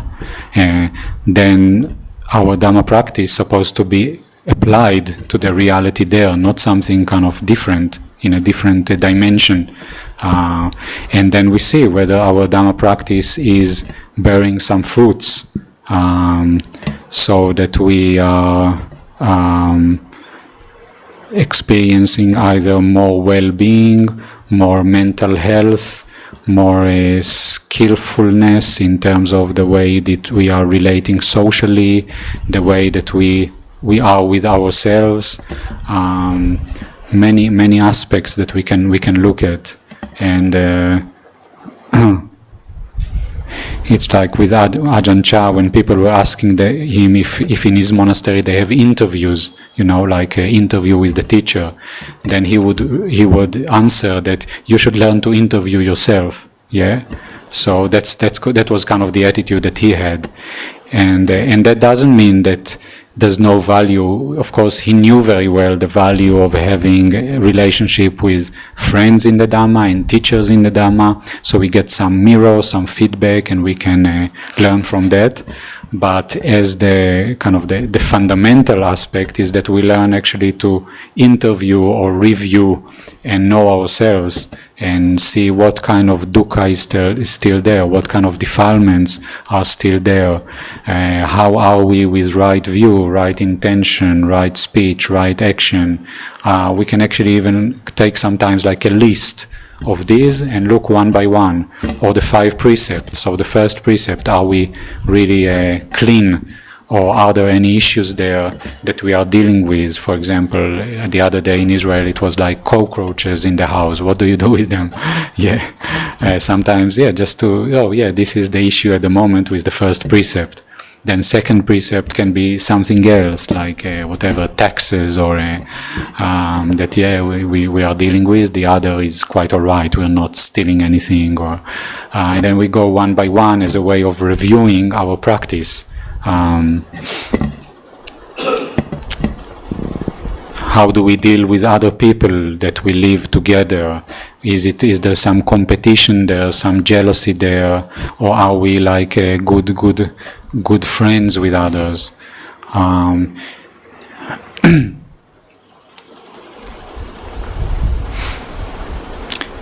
And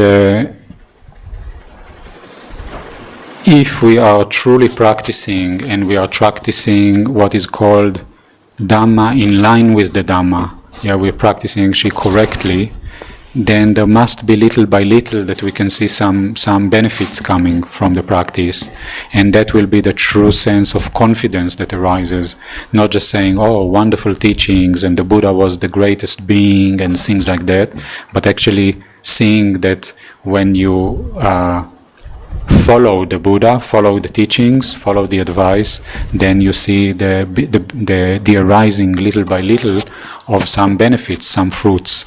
And this is not like measuring something like how happy I was last year and how much I'm happy at the moment.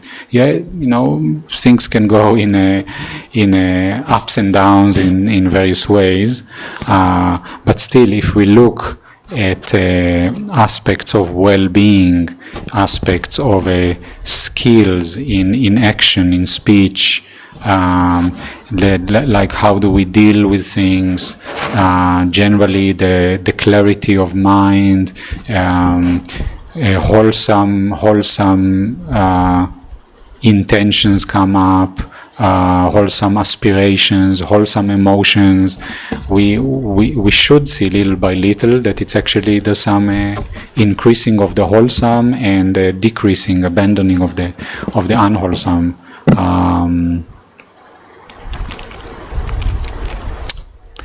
And for a longer term, for many years, then what usually also happens if we are actually growing on the path is that the types of either dukkha that we experience or the type of defilements that we work with, they become more subtle.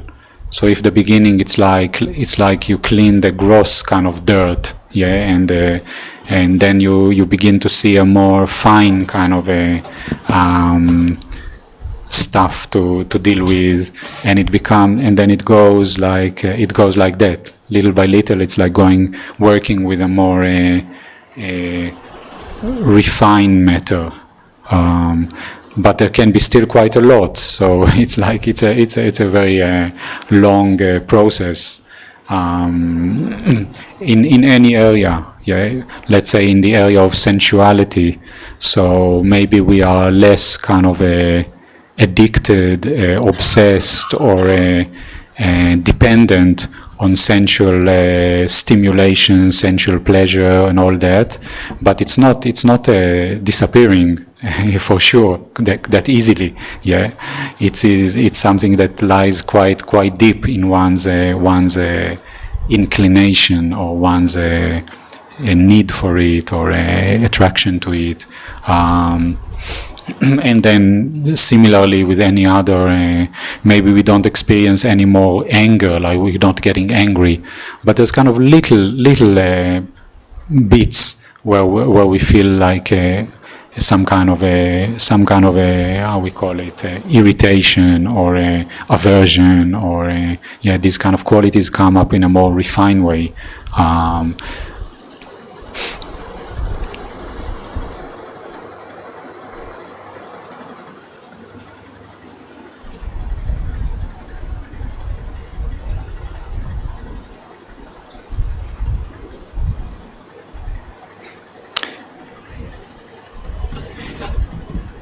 And if I look like about 25 years, about almost 25 years in the monastic community, monastic life, beginning like Alpan and continuing. So I can say, after these many years, that I have no doubt that I can see so many benefits that I received for myself.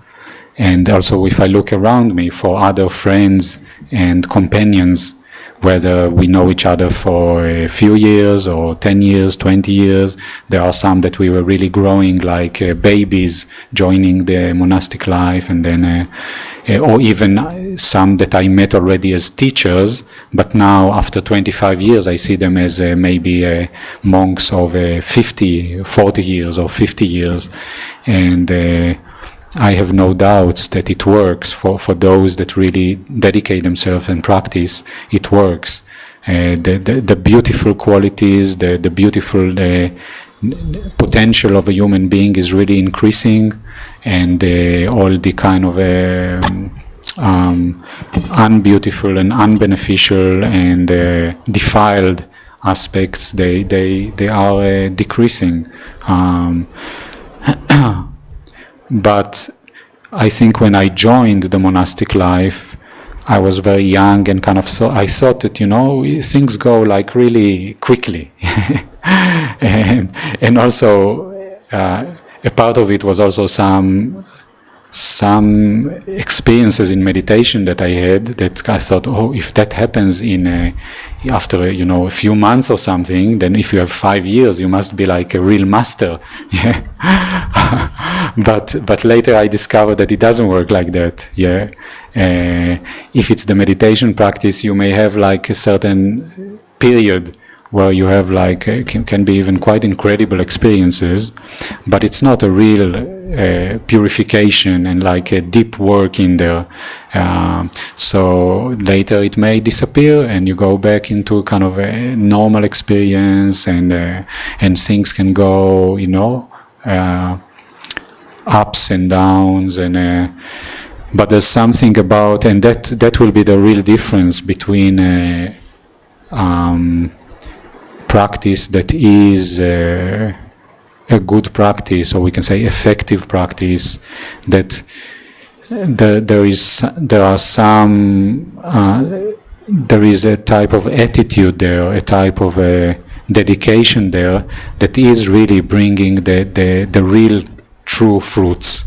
So not like some kind of trying to get it in an intensive course or in a kind of a quick fix in whatever ways, but the slow and steady and dedicated approach, which Ajahn Chah, that's the way he taught, and that's part of him being such a wise teacher. He's not giving us like promises that come to me and I'll give you a technique and I'll give you a trick and I'll give you no, he says come to me and be patient and enduring, and develop a lot of commitment and a good understanding of what you're doing, so it will last for long and you can keep it going for long. And another aspect of his teaching, whenever people were kind of thinking they got some kind of a big insight or big attainment, then he would just take it very, okay, keep on going. Just keep on going. And in many cases, the kind of highs that we think we got this and that is okay. It comes back to, and we discover that there's more to be done. And even if indeed we achieved some significant results, even that, it's not the end of the path. Normally, it's very rare to find these days somebody who is within a few years, practicing to the full measure.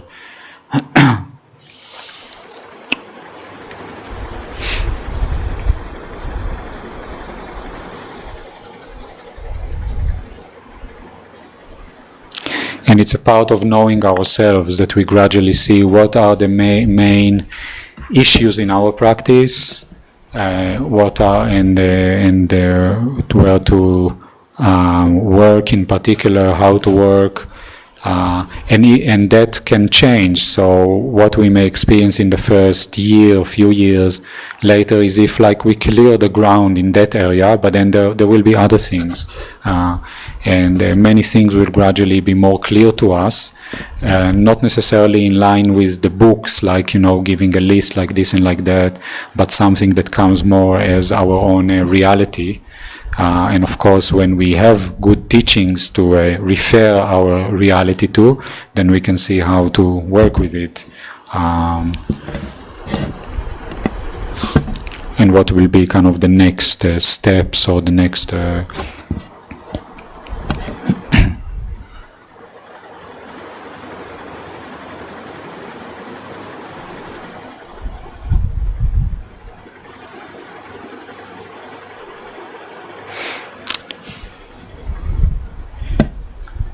I can mention also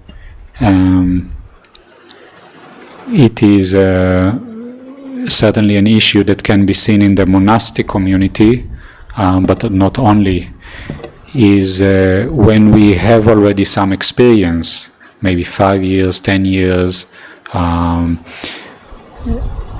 For many people, we can get some kind of a confidence that we already knowing a lot, we've been doing a lot, and that type of confidence can be the kind of the new obstacle. So when we began, we were like beginners, yeah? We knew ourselves as beginners. We're just learning, trying, and then after some years, we feel, oh, now I've been doing a lot, I can, I learned a lot of theory, and I've done a lot of meditation, I can give advice regarding all kinds of things, and that can be quite an obstacle, because we are beginning not to be so careful and attentive about our reality, and begin to be like somebody who knows, yeah? And even more if we find ourselves in the role of a teacher. Yeah, so now actually people look at us as somebody that is a teacher. He knows, he should know, and even more if we have the talent to teach others and to, so then we can be quite impressive and kind of attractive for people, and so for my observing the Dhamma, how we call it, the Dhamma scene, it's a major issue, it's a major problem. When we have, so in the monastic life there's also seniority, just you are senior, so the young ones, they look at you as a senior and respect you, and then often also one find oneself in a position of advising and teaching, and then it's very easy to lose the true kind of perspective on oneself, and even to less actually notice oneself, because now the Dhamma is outside, is these people and this teaching duty and whatever kind of role that we play.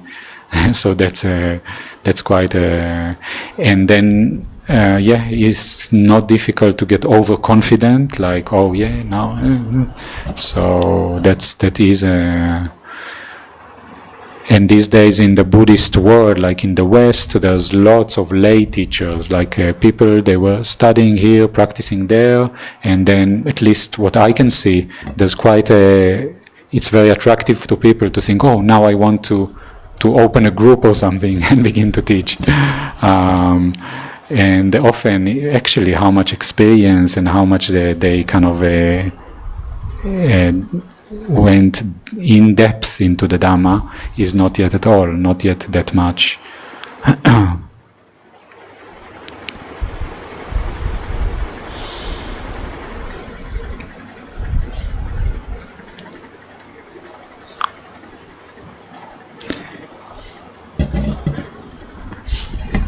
So one of the things Ajahn Chah used to say is, for whoever is going to teach, and Ajahn Chah actually encouraged these monks to teach. He said, if you're not going to teach, who will teach? So, but he said, whenever you teach, see it as teaching oneself. Yeah. So one thing to talk from one's own experience and not be kind of a fancy speaker, that can give this wonderful, speech, and but rather teach from what you're practicing and what you're experiencing. So it will keep it like on a more humble level and real level from what one is doing and been doing. And then also always keep the teaching also not going only outside but also inside, and see how much honesty is there and how much so it's incredibly useful advice, important advice.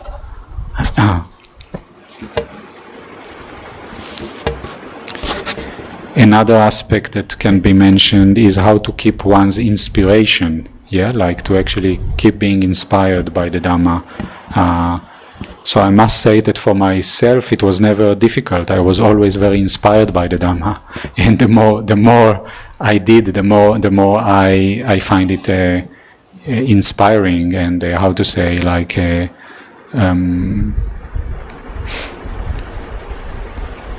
like a sense of a trust and faith and inspiration and confidence that this is a good teaching, good path, and that's also, one can say, it is a kind of a test.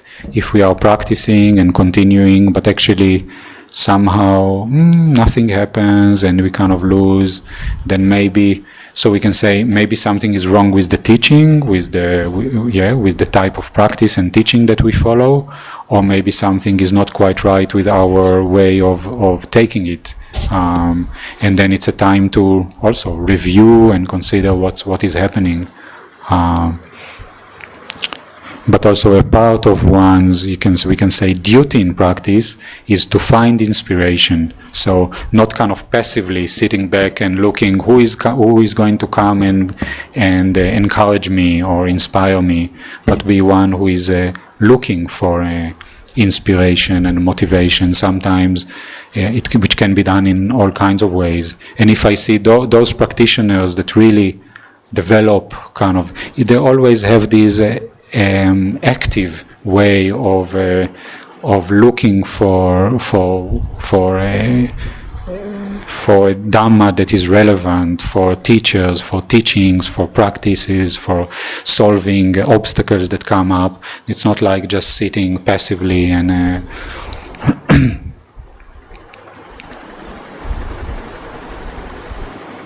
so people can think, oh, monastic life must be very boring. They live there with a monastery, not much to entertain, but it's actually amazing with if one lives oneself and also with a community that there's a lot of dedication and inspiration, then it's actually full of dramas and personal dramas and group dramas, and it's like it's a life with a lot of there's a lot of life there, and that's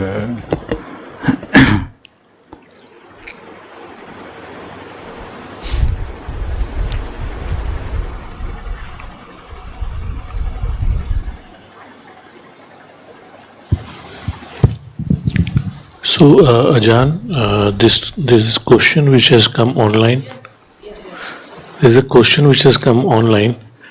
So, the person wants to ask that if I focus my attention to my breath or my mind state, then many times my face gets twitching and distorting, and my head shakes left and right during meditation. It occurs during non-meditation period also. Kindly suggest how to deal with it. So it was practicing the mindfulness of breathing and then experiencing tension in the face. Yes. Or focusing on the mind, my mental states. Focusing on mind states.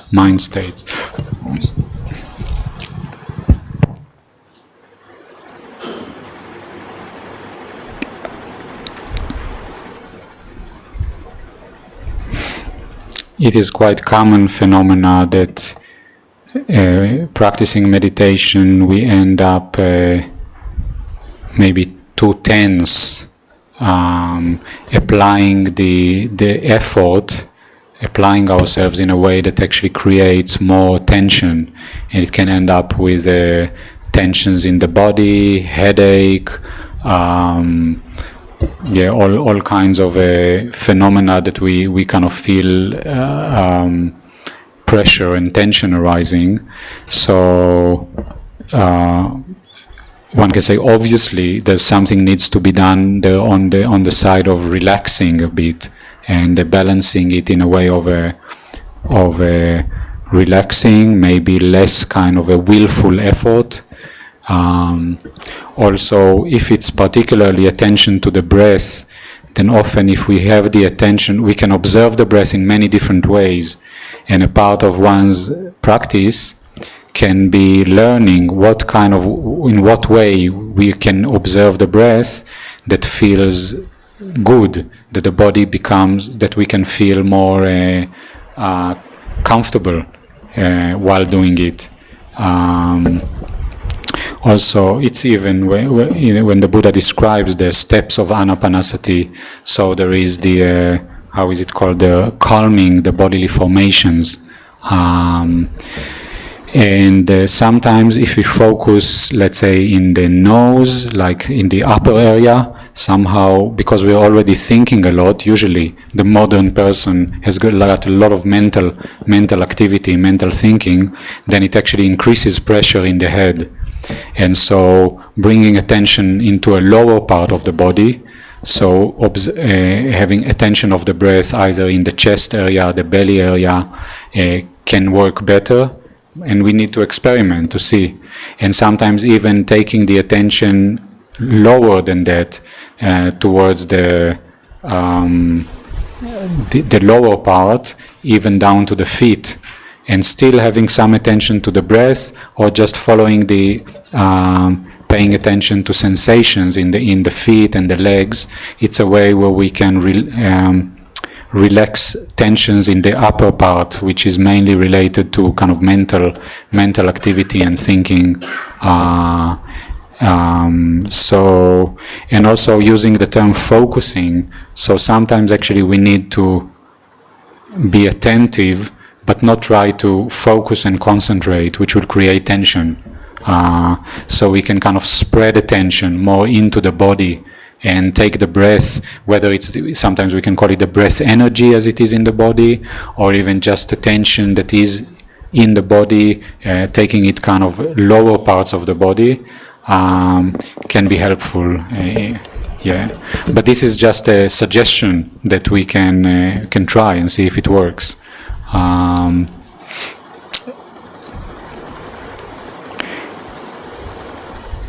And somehow an attitude that is more relaxing, not too much of a trying to get something, trying to focus, will be probably helpful.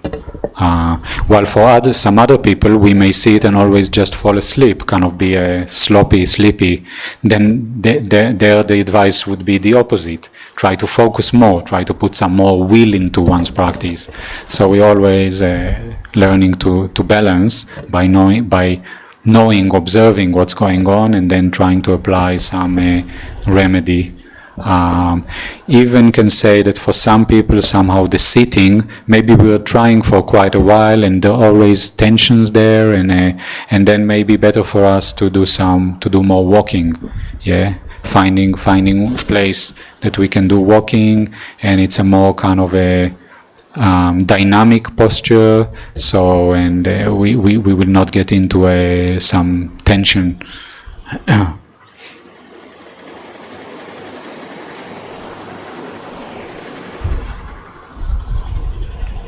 So yeah, there's a lot to learn about how to find the right effort, right attitude, right way of working with our meditation practice.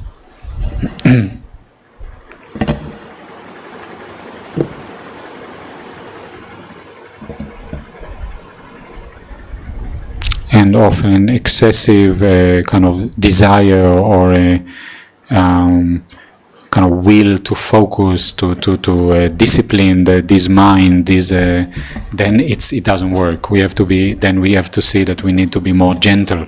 Yeah, more gentle and.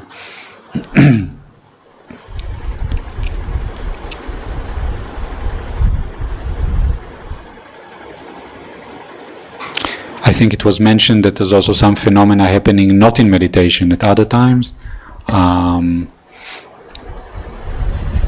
It's also something that you have to be like trying to investigate what's behind it, what are the causes for it. It's hard to tell by not knowing the person, and yeah.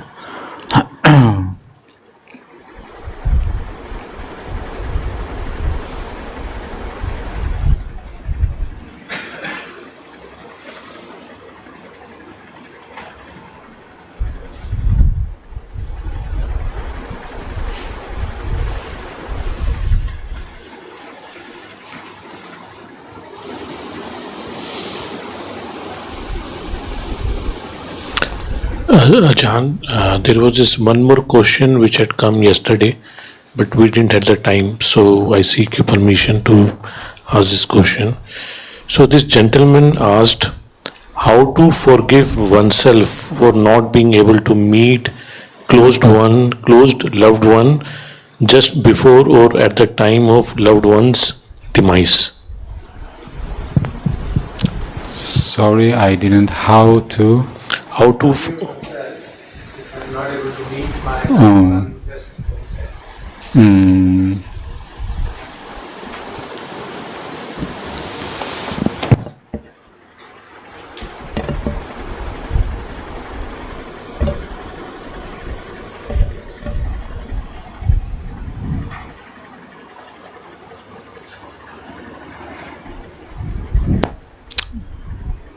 Sometimes it is important to learn to forgive oneself for whatever we may see as maybe a mistake we were doing, or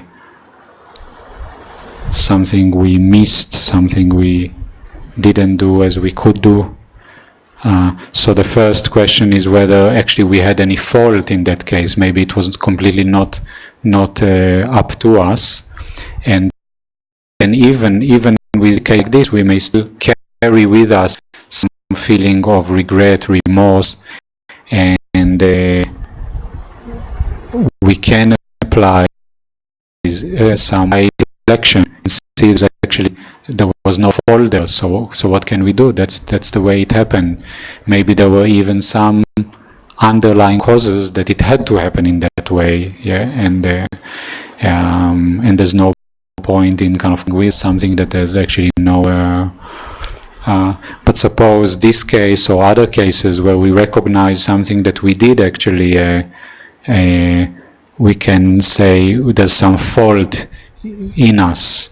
Whatever the choice that we took, whatever the forgetfulness or unskillfulness, then it is good to be honest and clear that in regard to some things that maybe we were not quite right or even wrong, but then to linger on such things with regret and sometimes we call it guilt, like we how bad we are, and it doesn't do anything good for in one's life. So the Buddha's advice is when something recognized as a wrongdoing, we can say the Buddha's psychology is very productive. It's not like just it's something to do something constructive, something for any kind of benefit. If we recognize something wrong, then first we can consider whether there's any way to remedy it, to do something for a amendment. In this case, it could be also if we didn't have opportunity to see our relative, we can still mentally dedicate merit, dedicate good wishes. We can do all kinds of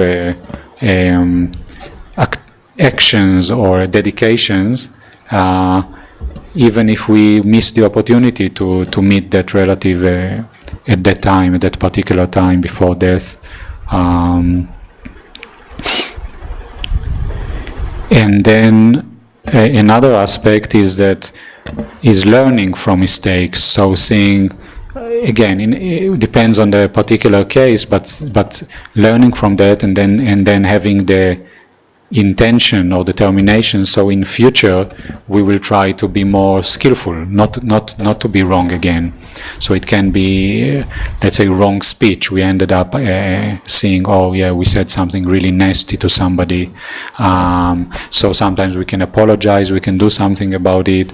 But also most important is that we take it as a lesson for future, being more mindful, more careful.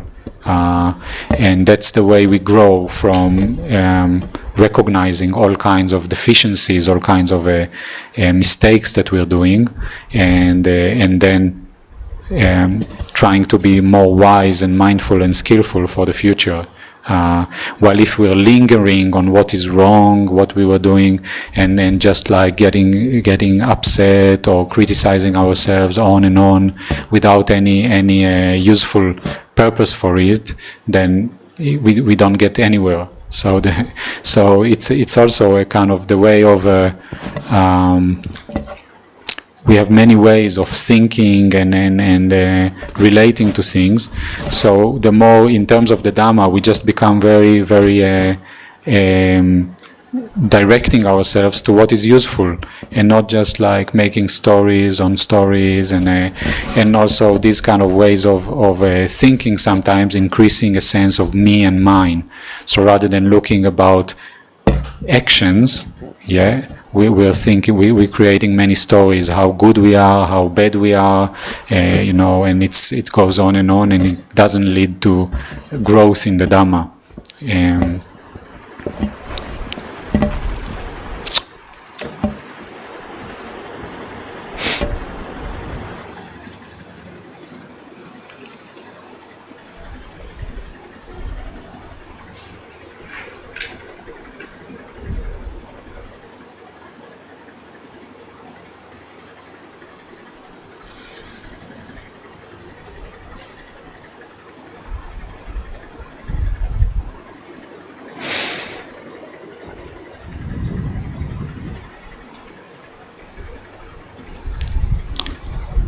And some things may look like mistakes, but actually there was no intention behind it. It was just like circumstances that happen in a certain way, and also that's like a clear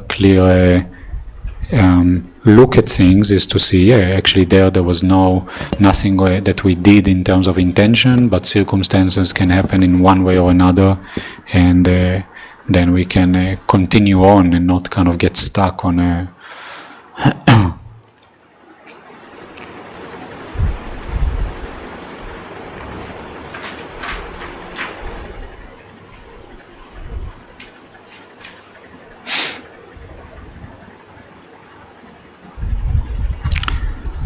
So we are okay. So we said, we will take some time.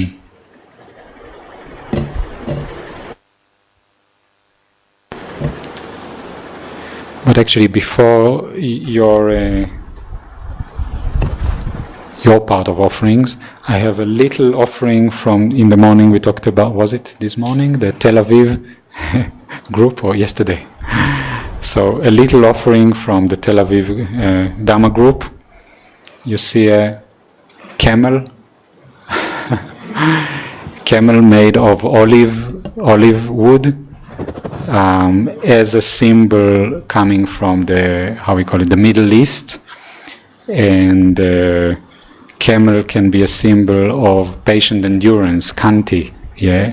If you consider how they can endure a life in the desert, the heat, the thirst, the cold nights in winter, this creature is quite remarkably has remarkable tolerance for harsh conditions. So, and actually one time Lumpur Liam, he gave a talk and he used the camel as a little gift. Can find a place to put it somewhere, I guess.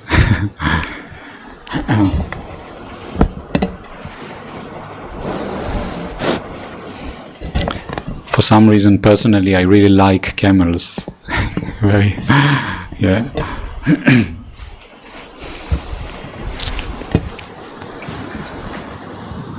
They say it's quite a wise creature also. They've got some intelligence. So we now have the time for making offerings. So those of us who have brought some things to be offered to Ajahn, we can now come forward one by one and offer them.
Was it for you?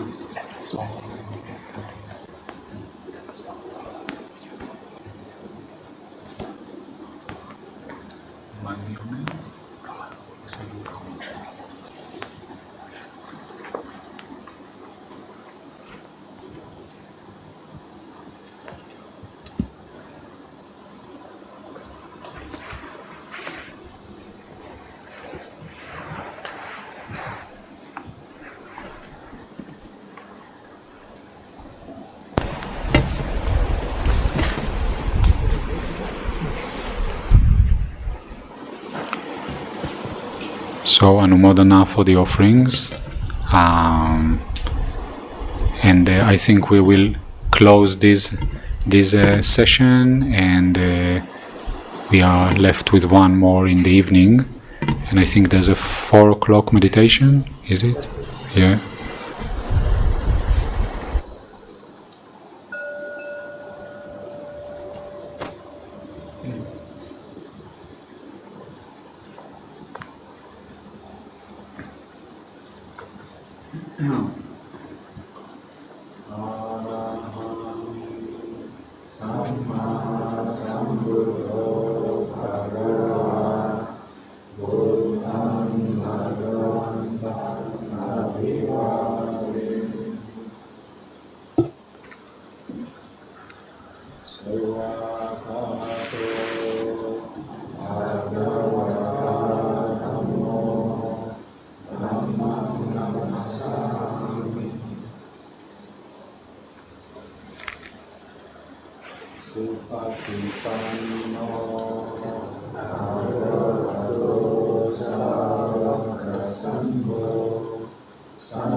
So yes, that's to Ajahn.